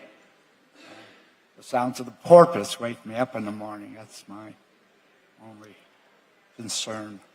I'm here to support the Honorable Damian Pardo, and I use that word. I'm happy to say that word, honorable. And I hope everyone else in the commission is able to sleep comfortably after what they decide today. Thank you very much. Thank you. Good morning. Good afternoon. My name is Chanel Tenuri. I live in the South Grove in District 2, and I'm here to support my commissioner in District 2, Damian Pardo, in his attempt with SR2 to support the residents of the city of Miami. His doggedness on this issue doesn't benefit him. Obviously, he's outside of that loop. It benefits the rest of us, and it's something that will hopefully spread in the future. I also want to say there's a lot of cynicism in the room today. I think it's clear that there were more than 25 to 30 people opposed to these billboards in this room today. I think that's clear. I agree with the gentleman earlier who mentioned that mocking the residents of the city of Miami is not a great look. And I'd also like to say that there are so many ways, there are a myriad of ways to support the arts that don't include dirty backroom deals, right, and things that are put up without a permit illegally. Let's support the arts. Let's support SR2 and make sure that everyone can sleep at night. Thanks. Thank you. Good morning. Good morning, Madam Chair. Jose Felix Diaz, 2 Alhambra Plaza, Coral Gables, Florida. I am here today representing Orange Barrel Media and to speak on agenda item SR2. Thank you again for the opportunity to share a few words. Chairwoman King's proposed amendment for the repeal of 2779 demonstrates a commendable effort towards compromise. These adjustments, including brightness standards, reduced operating hours, and content regulation, reflect a response to the community's concerns and provide much needed clarity regarding the city's oversight of these signs. It's essential to recognize the implications of repealing 2-779 entirety. Doing so would effectively grandfather in the sign at the PAM, exempting it from the critical operational concessions which have been made in this amendment regarding lighting, hours, and content. We understand the community has a concern, and we think that these amendments actually address some of these concerns. Right now, we heard a gentleman talking about the birds and the hours. This amendment will actually limit the hours to 11 p.m. Without it, there is no limitation. While the opposition does an admirable job, and they do, of voicing their concerns passionately, it is crucial to note that we've heard a lot of people say that they would be affected in their apartments and in their homes by these signs. Yet, a quick mapping that we've done shows that just in the last hearing, 91% of the opposition came from people that did not live directly near the sign. Some came from as far away as Pompano Beach. So, I want to address the elephant in the room. There's been so much talk about these signs. Yet there's other signs. Thank you. Thank you, ma'am. Thank you. Good afternoon. Good afternoon. Good afternoon, Madam Chair, Commissioners. We all work to serve someone. We sometimes serve others. We sometimes serve ourselves. Today's PAM and redistricting votes is an excellent opportunity and presents crystal clear opportunity to decide who we serve. But how will we tell? The Apostle John said, don't look at the words and the speeches, look at the deeds and the actions. My mother said, actions speak louder than words. FBI Associate Director Felt said, follow the money. All for the same purpose. And the answer is here in FR2, the PAM matter, let's serve our neighbors, adopt Commissioner Pardo's unamended proposal.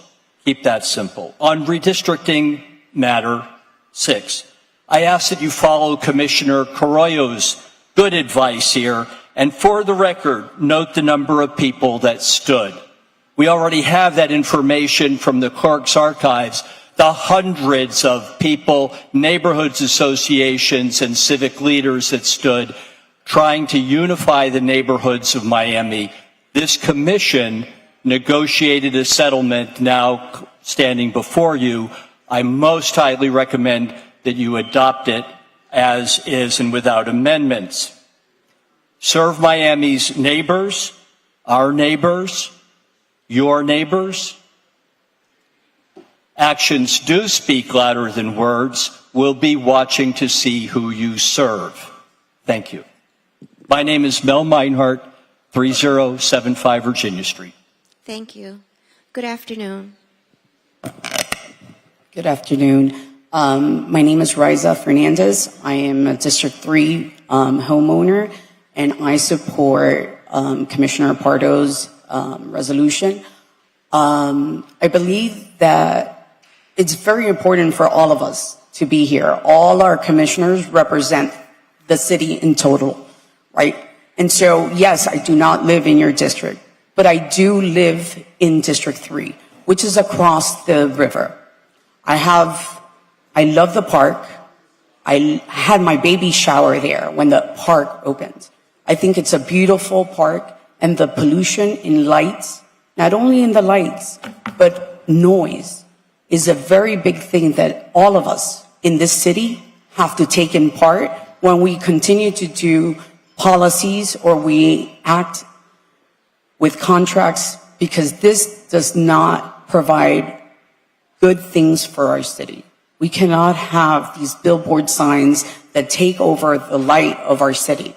So please vote no against the billboards. And I do want to make sure that I do love the arts. So I see the shirts and I see the fights, and I hope that we can find solutions to all these things. And thank you so much. Thank you. Good afternoon. Good afternoon, members of the Commission. Fernando Mondi, I live in the South Grove. I'm a resident of D2, speaking in support of SR2. Really, the main reason I'm in favor of this is because even though it doesn't impact the South Grove where I live, it does impact our district.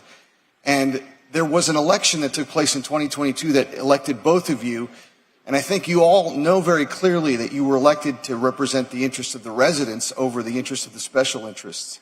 And I know that for you, Commissioner Pardo, the reason you've championed this issue from almost day one in office is because you have been hounded by an overwhelming majority of residents saying they do not want these signs. That is the issue. The issue is not support for the arts. I think it's a false choice, a little bit shameful by some of our members of the arts community to present it as a choice of support in arts. I am a massive supporter of the arts. I am also against these billboards. 1 and 2 are not the same. So that's a false choice being presented. But Commissioner Gabel, I really want to address you because I think the other issue is you have appropriately and correctly stated over and over again, we need to defer to what the interests in the districts are when a district commissioner brings up. When that happens in your district, I expect everyone else here to support you. In this case, I'm asking you to please consider supporting the District 2 commissioner that has to be held accountable to the residents and the voters in that district, as you all do as well. Thank you for your time. Thank you for your service. And I trust you all will see the voice here of the many hundreds who have come out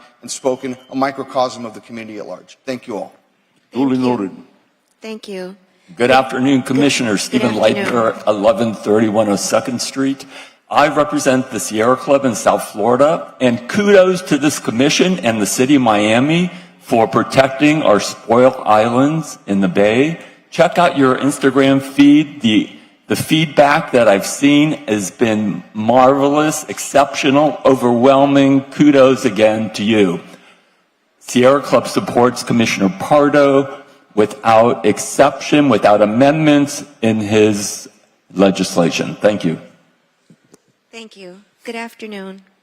Good afternoon, Commission. My name is Samuel Blum. I live at 2843 South Bayshore Drive across the street. I've been a resident of the city of Miami for over 50 years. I take great pride in living here. I appreciate all your efforts as a commission on behalf of us. I'm here to support Damian Pardo's resolution. I am diametrically opposed to these billboards.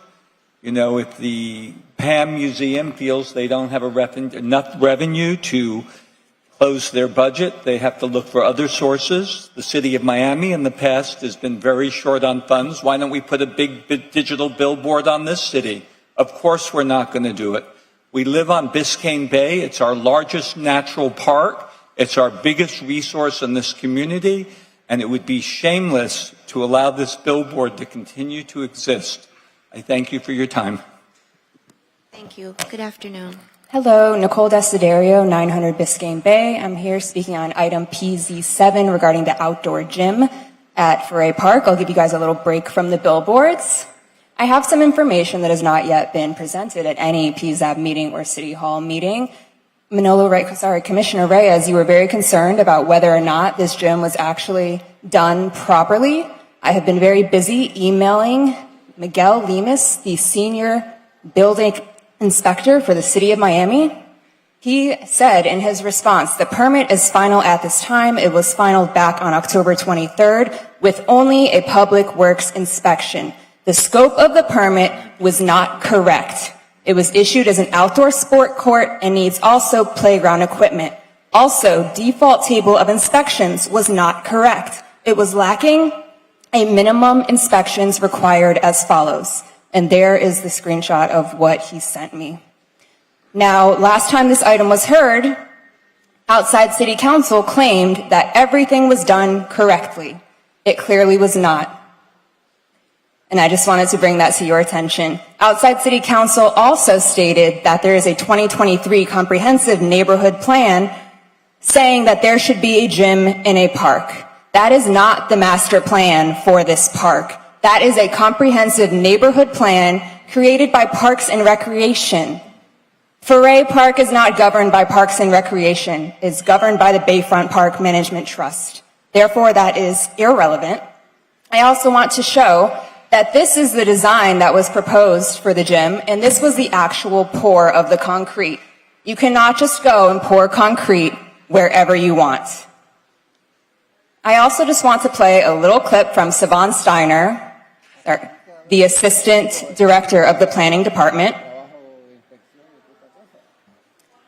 Sorry, I don't know, the volume is not like, you can't hear it, right? Thank you. That's it? Okay, thank you. Thank you. Good afternoon. Good afternoon, Commissioners. Manny Briegas, 4000 Malaga Avenue, Miami, Florida, 33133. I'm here on behalf of the heliport on Watson Island and Mr. Paul Dudley. My bad, Commissioner Pardo, for not being a little bit more diligent and getting a hold of you and talking to you about this issue. I'm here on behalf of RE12 that's sponsored by Commissioner Pardo.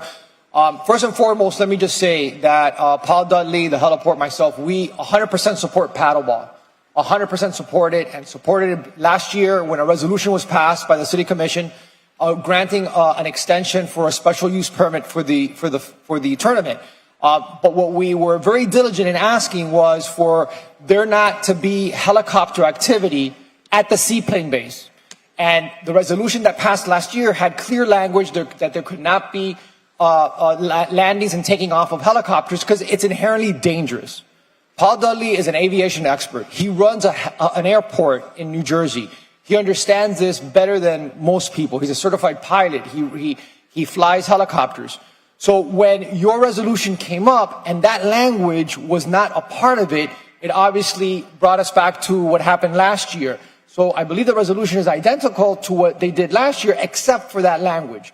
So I'm here to ask the Commission to please amend the resolution so that it includes that language so that we can have a safe environment. And, you know, let's let the heliport be the heliport and let's let the seaplane base be the seaplane base. If they want to do a paddleboard tournament, we support it. So I ask you for your indulgence in that matter. It is a life safety issue. Thank you very, very, very much. Thank you. Good afternoon. Good afternoon. My name is Therese Vento, General Counsel of the Perez Art Museum, Miami, 1103 Biscayne Boulevard. I'm here today in support of Agenda SR2 as currently worded. I want to dispel some confusion about the PAM lease. First, I want to emphasize that PAM has maintained complete transparency throughout the entire process with the city. This includes the amendment to Section 2779 of the Code and the subsequent permitting process. It is deeply disheartening to see consent under the lease being weaponized against us in commission meetings and media discussions.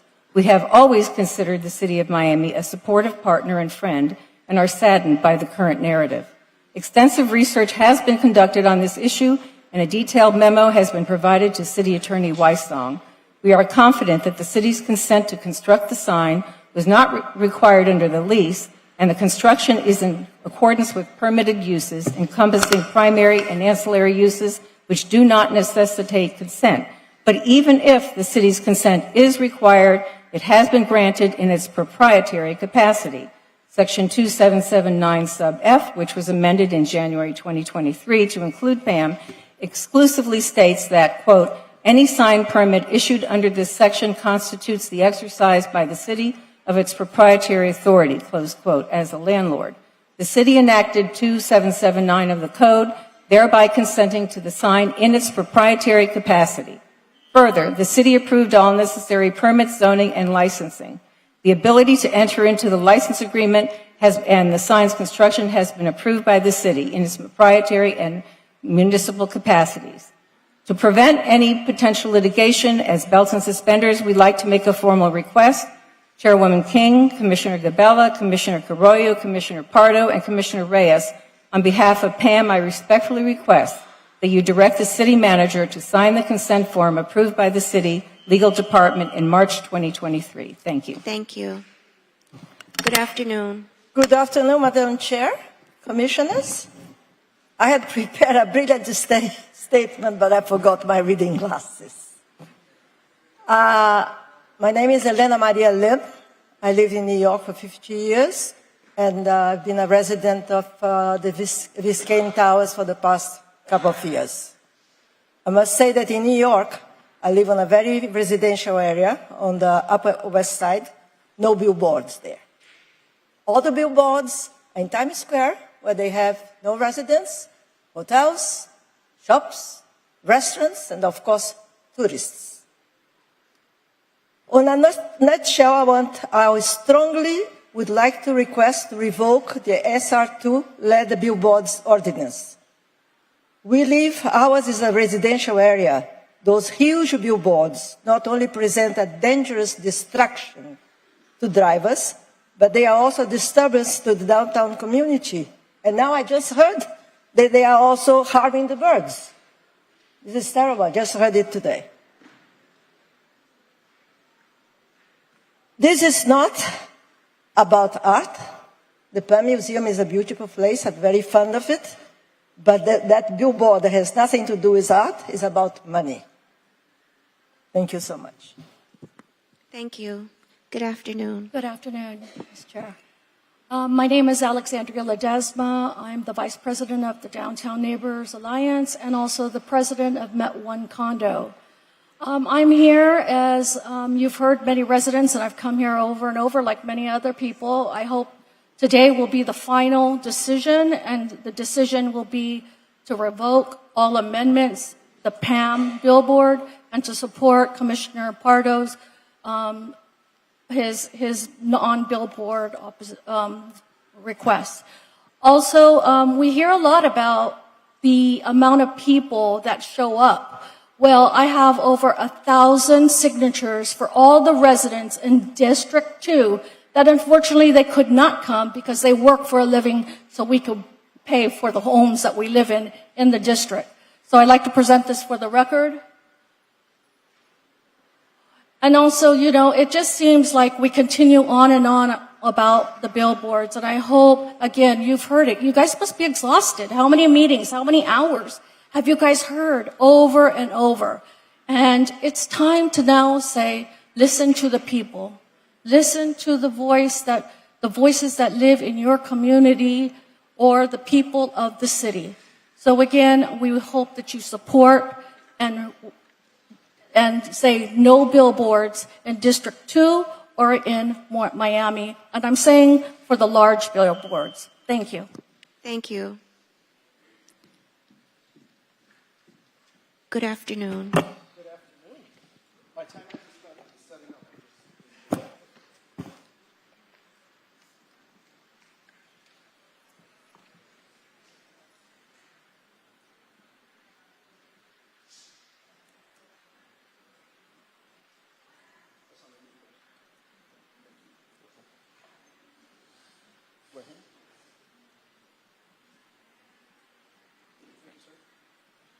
Good afternoon, Chairwoman, Commissioners. My name is James Torres, President of the Downtown Neighbors Alliance. I want to start out with a question. Chairwoman King, does your item remove the PAM sign? No? Commissioner Pardo, does your initiative remove the PAM sign? No. So let's be very clear. Everyone's been up here asking to remove. You don't want to ask me? I got an amendment too. But you can't go against my time. I mean, if we're going to play commissioners here, I just want to be clear. Go ahead. So the facts are clear. The PAM billboard approved reeked of shady backroom deals, corporate money, swindling decision-making, exploitations during a vacant seat that was provided here in District 2. Yet no one wants to look at the improprieties that are happening here. What is happening here? A lot of commissioners were paid off at the fact of the District 2. Let's be very clear. There are options available here. Commissioner King, ordinance allows these billboards to extend with a carve-out, despite its improprieties. Commissioner Pardo, originally flawed ordinance that fails to revoke the PAM billboard, or the right path is to revoke. To revoke. To revoke. And I'm going to keep repeating that because no one's talking about that. We must send an unmistakable message. Our city's landmark and quality of life are not commodities to be auctioned off to the highest bidder, Orange Barrel, and highest bidders that corrupt practices. Revoking these permits, remove these billboards, and uphold the integrity of the public process and the chance to give our quality of life a better situation. Look at the pictures. Enjoy the view because I don't want it. Thank you. Thank you. Is there anyone else here for public comment? Good afternoon, Mr. Monty.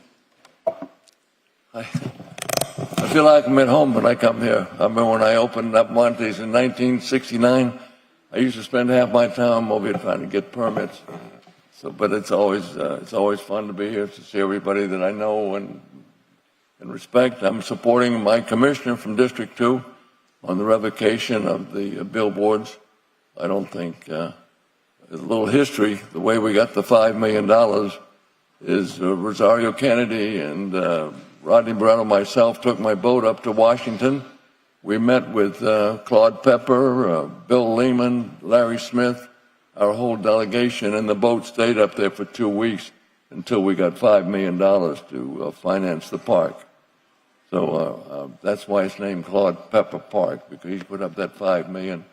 And I don't think when we were talking, his vision was billboards. We were talking about arts and culture and entertainment and a people's park. And much like a people's like we do on New Year's Eve in the Bayfront Park Trust, we have 100,000 people that come down. When they had the Orange Bowl Parade, no place to go, we opened up Bayfront Park, and that's where the 100,000 people didn't have to go to restaurants. They got in free. And then, of course, the parks and I have to say something about our parks because we've got a couple of directors, Andrew and Chris. We go from St. Stephen's all the way down Waterfront Park. And at the art festival, all the artists comment on the fact that it's a waterfront park for art festival.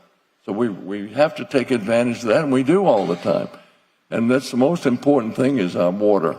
Our waterfront is what we're selling. We sell it, all our advertising going out is the water in our parks. Bayfront Park is a jewel. All our parks along the bay are jewels. All we have to do is protect these jewels, and we can't do it with billboards. And thanks to be here. Thank you, Todd. Thanks for that buzzer. You got the buzzer?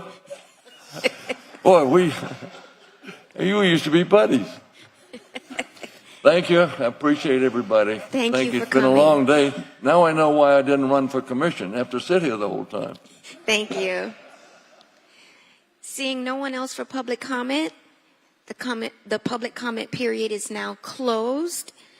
It is 12:40. I'm going to ask my colleagues, would you like to take a break? We have the Southeast Overtown Park West CRA meeting to directly follow. And after that, we'll take a lunch break. So,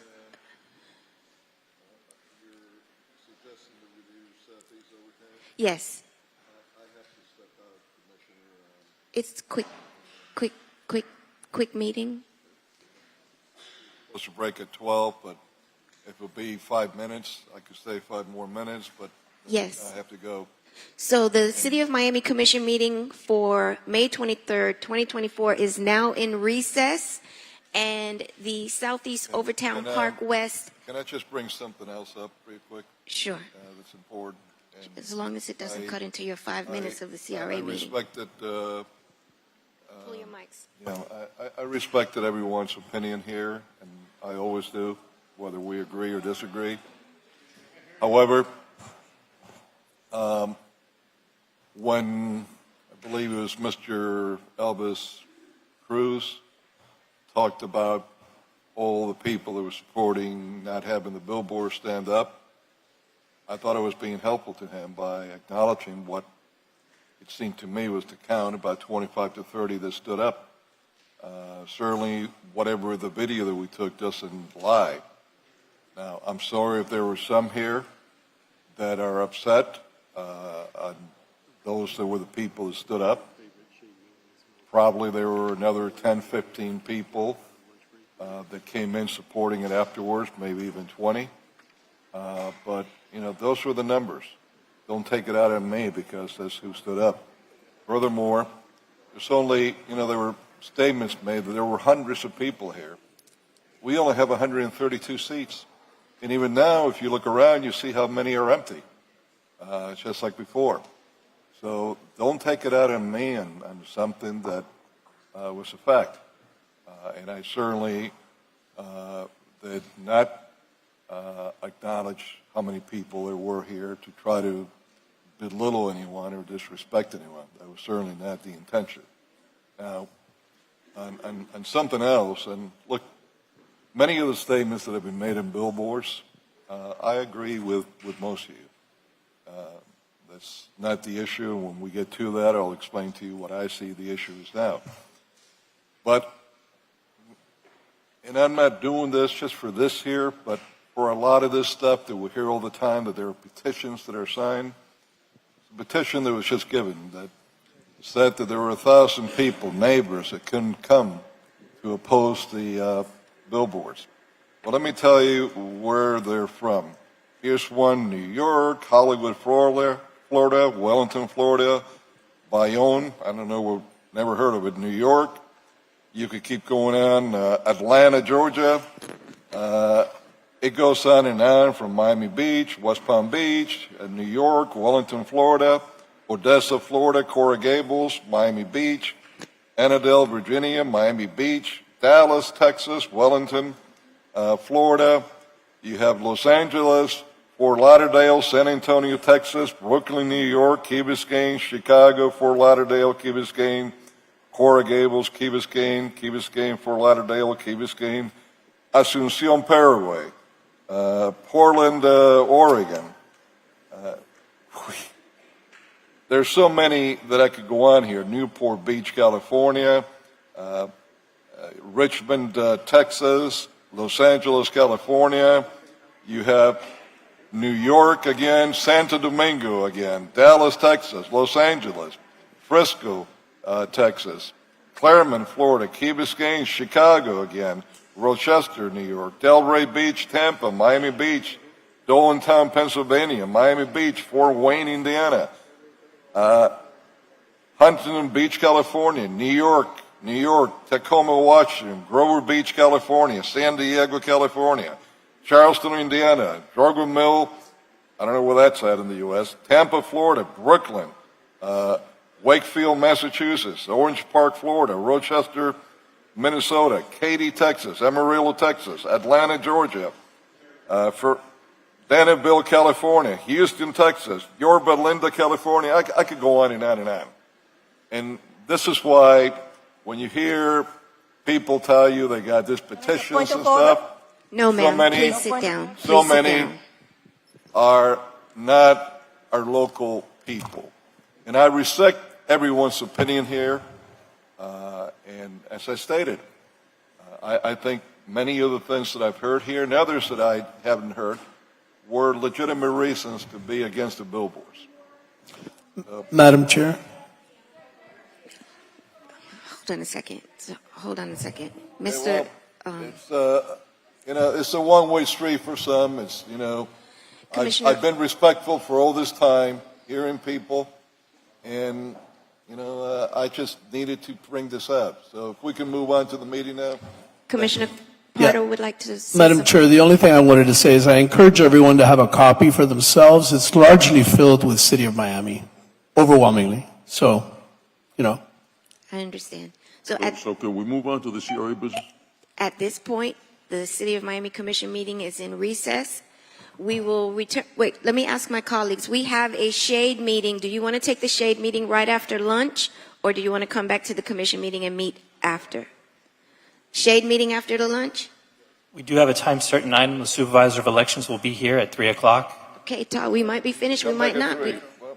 Excuse me, can I interject here? Commissioner Cabela. Can we get the redistricting business put to bed? I mean, We will can do we it in, that? we I mean, will do it in order. It seems Not, to me that we're going to have a long day today with, you know, we in light of what's going on. will do it in due course. So where we at? So I'm trying to, do we want to do the shade meeting right after lunch? Yes. Yes? Yes? Yes? Okay, so we're going to go into the CRA meeting. We're going to break for lunch. After lunch, we'll go right into the shade meeting. And 3 then, p.m. 3 p.m. to the shade meeting. No, We're at 1 o'clock now. okay, yes, okay, all right. So we should be back at 3 p.m. after lunch because it's almost 1 o'clock now. For the shade meeting. The 3 p.m. meeting for the shade meeting, yes, okay. Thank you all. Have you flipped the tape? We had to wait for the meeting to recess. We're flipping it right now. Okay.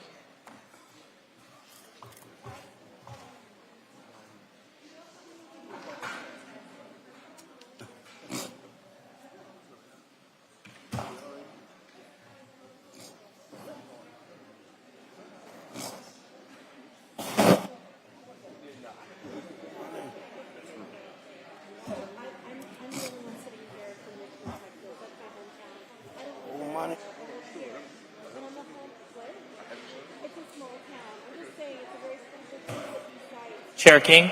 Yes? Are we ready? What do you mean? You said everything. Oh. At this time, we're going to start the Southeast Overtown Park West CRA meeting.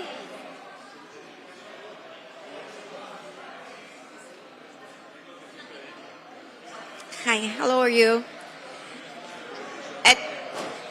At this time, we shall begin the Southeast Overtown Park West CRA meeting. Thank you. Madam Chair, Yes. we have 8 items prepared for this meeting, and Attorney Brown will read those into the record. Thank you.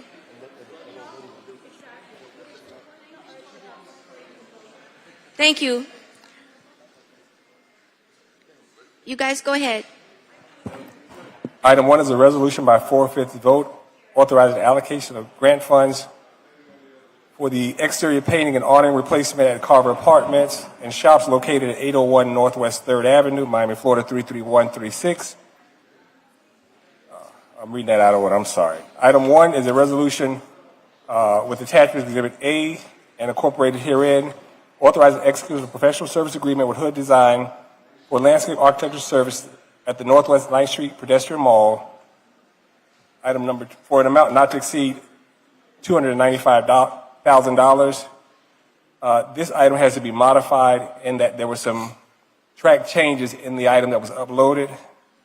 Item number 2 is a resolution with attachment Exhibit A and B, accepting executive director's recommendation to allow the Southeast Overtown Park West to issue non-recourse bonds for the redevelopment projects attached on Exhibit B at an amount not to exceed $160 million. Item B has been updated to include language that specifically says that the projects can be funded at a lesser amount. Item number 3 is a resolution by 4/5 vote with attachment authorizing additional funding in the amount not to exceed $3,960,483 for the completion of Town Park North redevelopment project. Item number 4 is a resolution with attachment Exhibits A and B incorporated herein, retroactively approving the executive director's decision to enter into a purchase sale agreement, further authorizing the executive director to engage Weiss Sirota for the acquisition of real estate property located at 457 Northwest 8th Street, 813 Northwest 5th Avenue, 721 and 729 Northwest 6th Avenue, 444 and 432 Northwest 7th Street, Miami, Florida, totaling 79,000 square feet for a price not to exceed $6,515,000, the appraised value. This item has been modified from the final version that's been uploaded. That version had highlights in it. Item number 6 is a resolution by 4/5 vote authorizing allocation of grant funds in an amount not to exceed $50,000 for painting and awning replacement at Carver Apartments and shops located at 801 Northwest 3rd Avenue. Item number 6 is a resolution with attachments incorporated herein, authorizing a housing subsidy agreement with Avante Art Grand for 100 affordable housing rental units for a fixed fee of $615,000 for a 5-year period with 1 year, 1-5 option to renews as attached in Exhibit B, and to disperse funds derived from the city resolution R-24-0109, that's Exhibit B. And then item number 2, which is a pocket item, is a resolution approving the City of Miami General Service Administration reimbursement for build-out in an amount of $200,000 for 1490 Northwest 3rd Avenue, Unit 112B, Miami, Florida, approximately 2,286 square feet. And item number 3,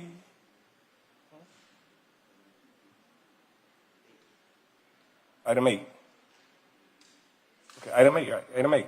A resolution with attachments A and B incorporated herein, retroactively approving and ratifying the executive decision, I got these things, authorizing the purchase and sale of a property located at 1490 Northwest 4th Court, unit number 3, approximately 1,100 square feet, for $288,000. And Chair, just for the record, that'll be shown as pocket item number 2. Okay. At this time, we'll open up the floor for public comments. If there's anyone present that would like to speak on behalf of any of the items for the Southeast Overtown Park West CRA agenda. Seeing none, public comment period is now closed. Chair? Yes? I would move all the items. I have a motion to Second. move all. I have a second. A motion and a second. All in favor? Aye. Aye. Motion carries unanimously. With agenda items 1, 2, and 4 being amended. As amended. Thank you all. This concludes the Southeast Overtown Park West CRA meeting for May 23rd, 2024.